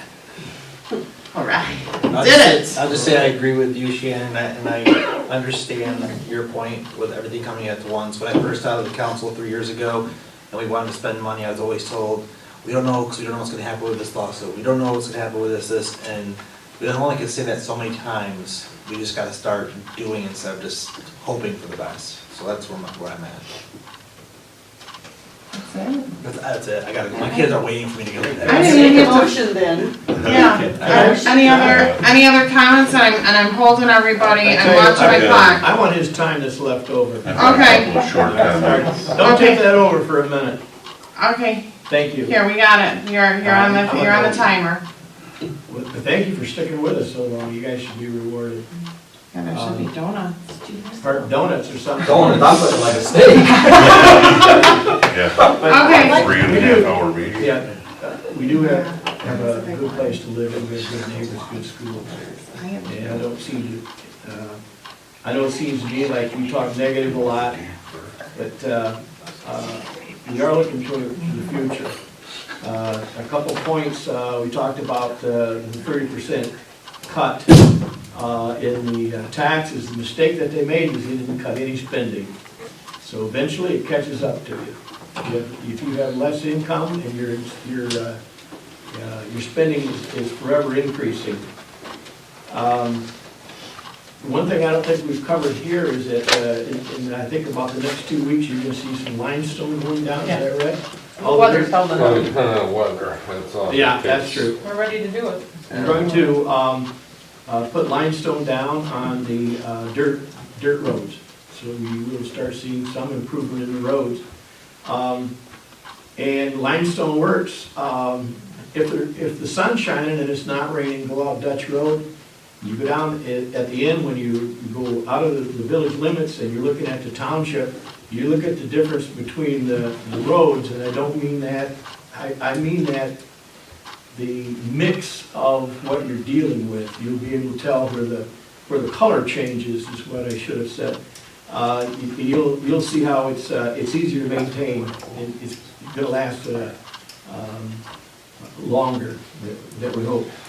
Weight trim is expensive to get the update. I think it's important to do. I don't like paying that much money, but I want to use that information. We're going to get all kinds of information about the ages that live here, the incomes, and the input. There's going to be public meetings, and there's going to be questionnaires. I'm not exactly sure. Someone mentioned the dam. 8 years ago when I was on the council, DNR came in, different people came in, and we were supposed to have a plan for that dam in 10 years. 8 years have gone by and we haven't done anything. First thing to do is to, then according to the DNR, is to have public meetings and let everybody know and ask, we have some plans drawn up and it's about a minimum of $2 million. Green Road, the people on Green Road, yeah, that's a problem. You're getting taxed, you're getting garbage pickup. Okay, That's about it. Okay, thank you. Okay, do I gotta flip the timer? Yep, that's fine. Okay. I wasn't aware that there was a problem with Mr. Place coming out, setting his own schedule, making you jump hoops around him. I've talked with Matt Hart about consolidating with him, with the township, and using his services as well. I don't know where we're at with Mr. Place, but I wasn't aware that there was a problem with comments and belittlement and stuff like that, and inconvenience. You know, our residents, just because he's full-time someplace else, our residents shouldn't get second-class treatment simply because his priority is someplace else. If we can look into contracting possibly with somebody else. My comment to that is, when I was looking into purchasing the property and trying to find out a little bit about what type of building, what I could do there, which they said was up to the building inspector, he had no answers, and he knew none of the laws pertaining to what I was trying to do. Okay. And two of the builders that I've contacted have also made a comment that he doesn't really know what he's inspecting. Okay. I've been approached, you know, talking about consolidating with the township using Mr. Hart in the past, but I didn't know if there was a problem with our building inspector. As far as the roads and the taxation, you know, sometimes it sucks being up here, having to pay for the sins of our past. And I think that's kind of where the five of us are at right now with the taxation and the possibility of having to raise the millage to make up for the councils in the past reducing everything except for the spending and letting our infrastructure go. Well, the village is old. Right. Council comment? But, yeah, it's council comment. You can take discussion offline, I'm sorry. I just said, we haven't increased our spending, there's No, been no, cost has increased. I'm talking Right. So we about just the maintained, past, nobody's they gone cut. crazy spending money. Right, I'm Right. talking about in the past, they cut Yeah. what was coming in, but there was no real reduction in the spending. Okay. And we're kind of paying for that now. Okay, anything else?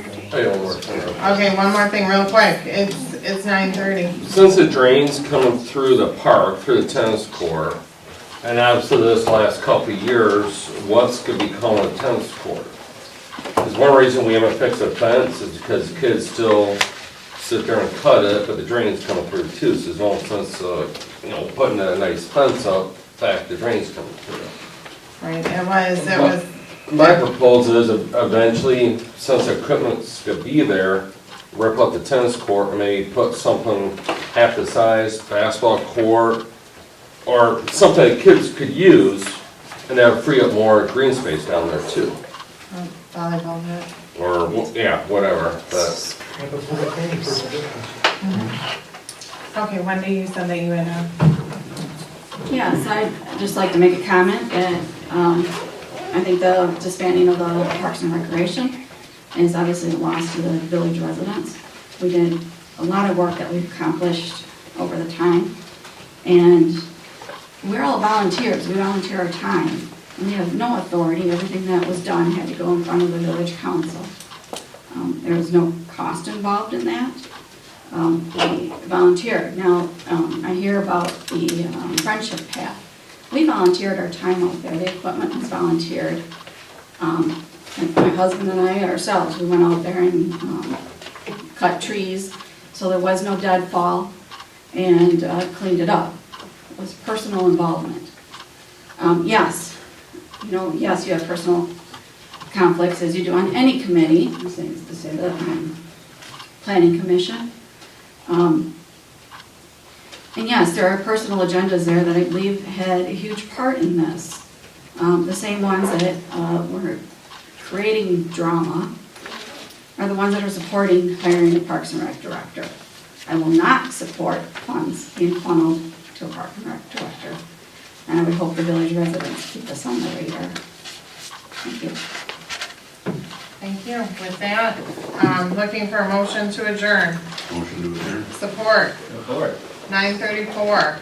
Aye. Longest meeting ever. Aye. Thank you. Sorry. It was a long one, but we had a lot to discuss.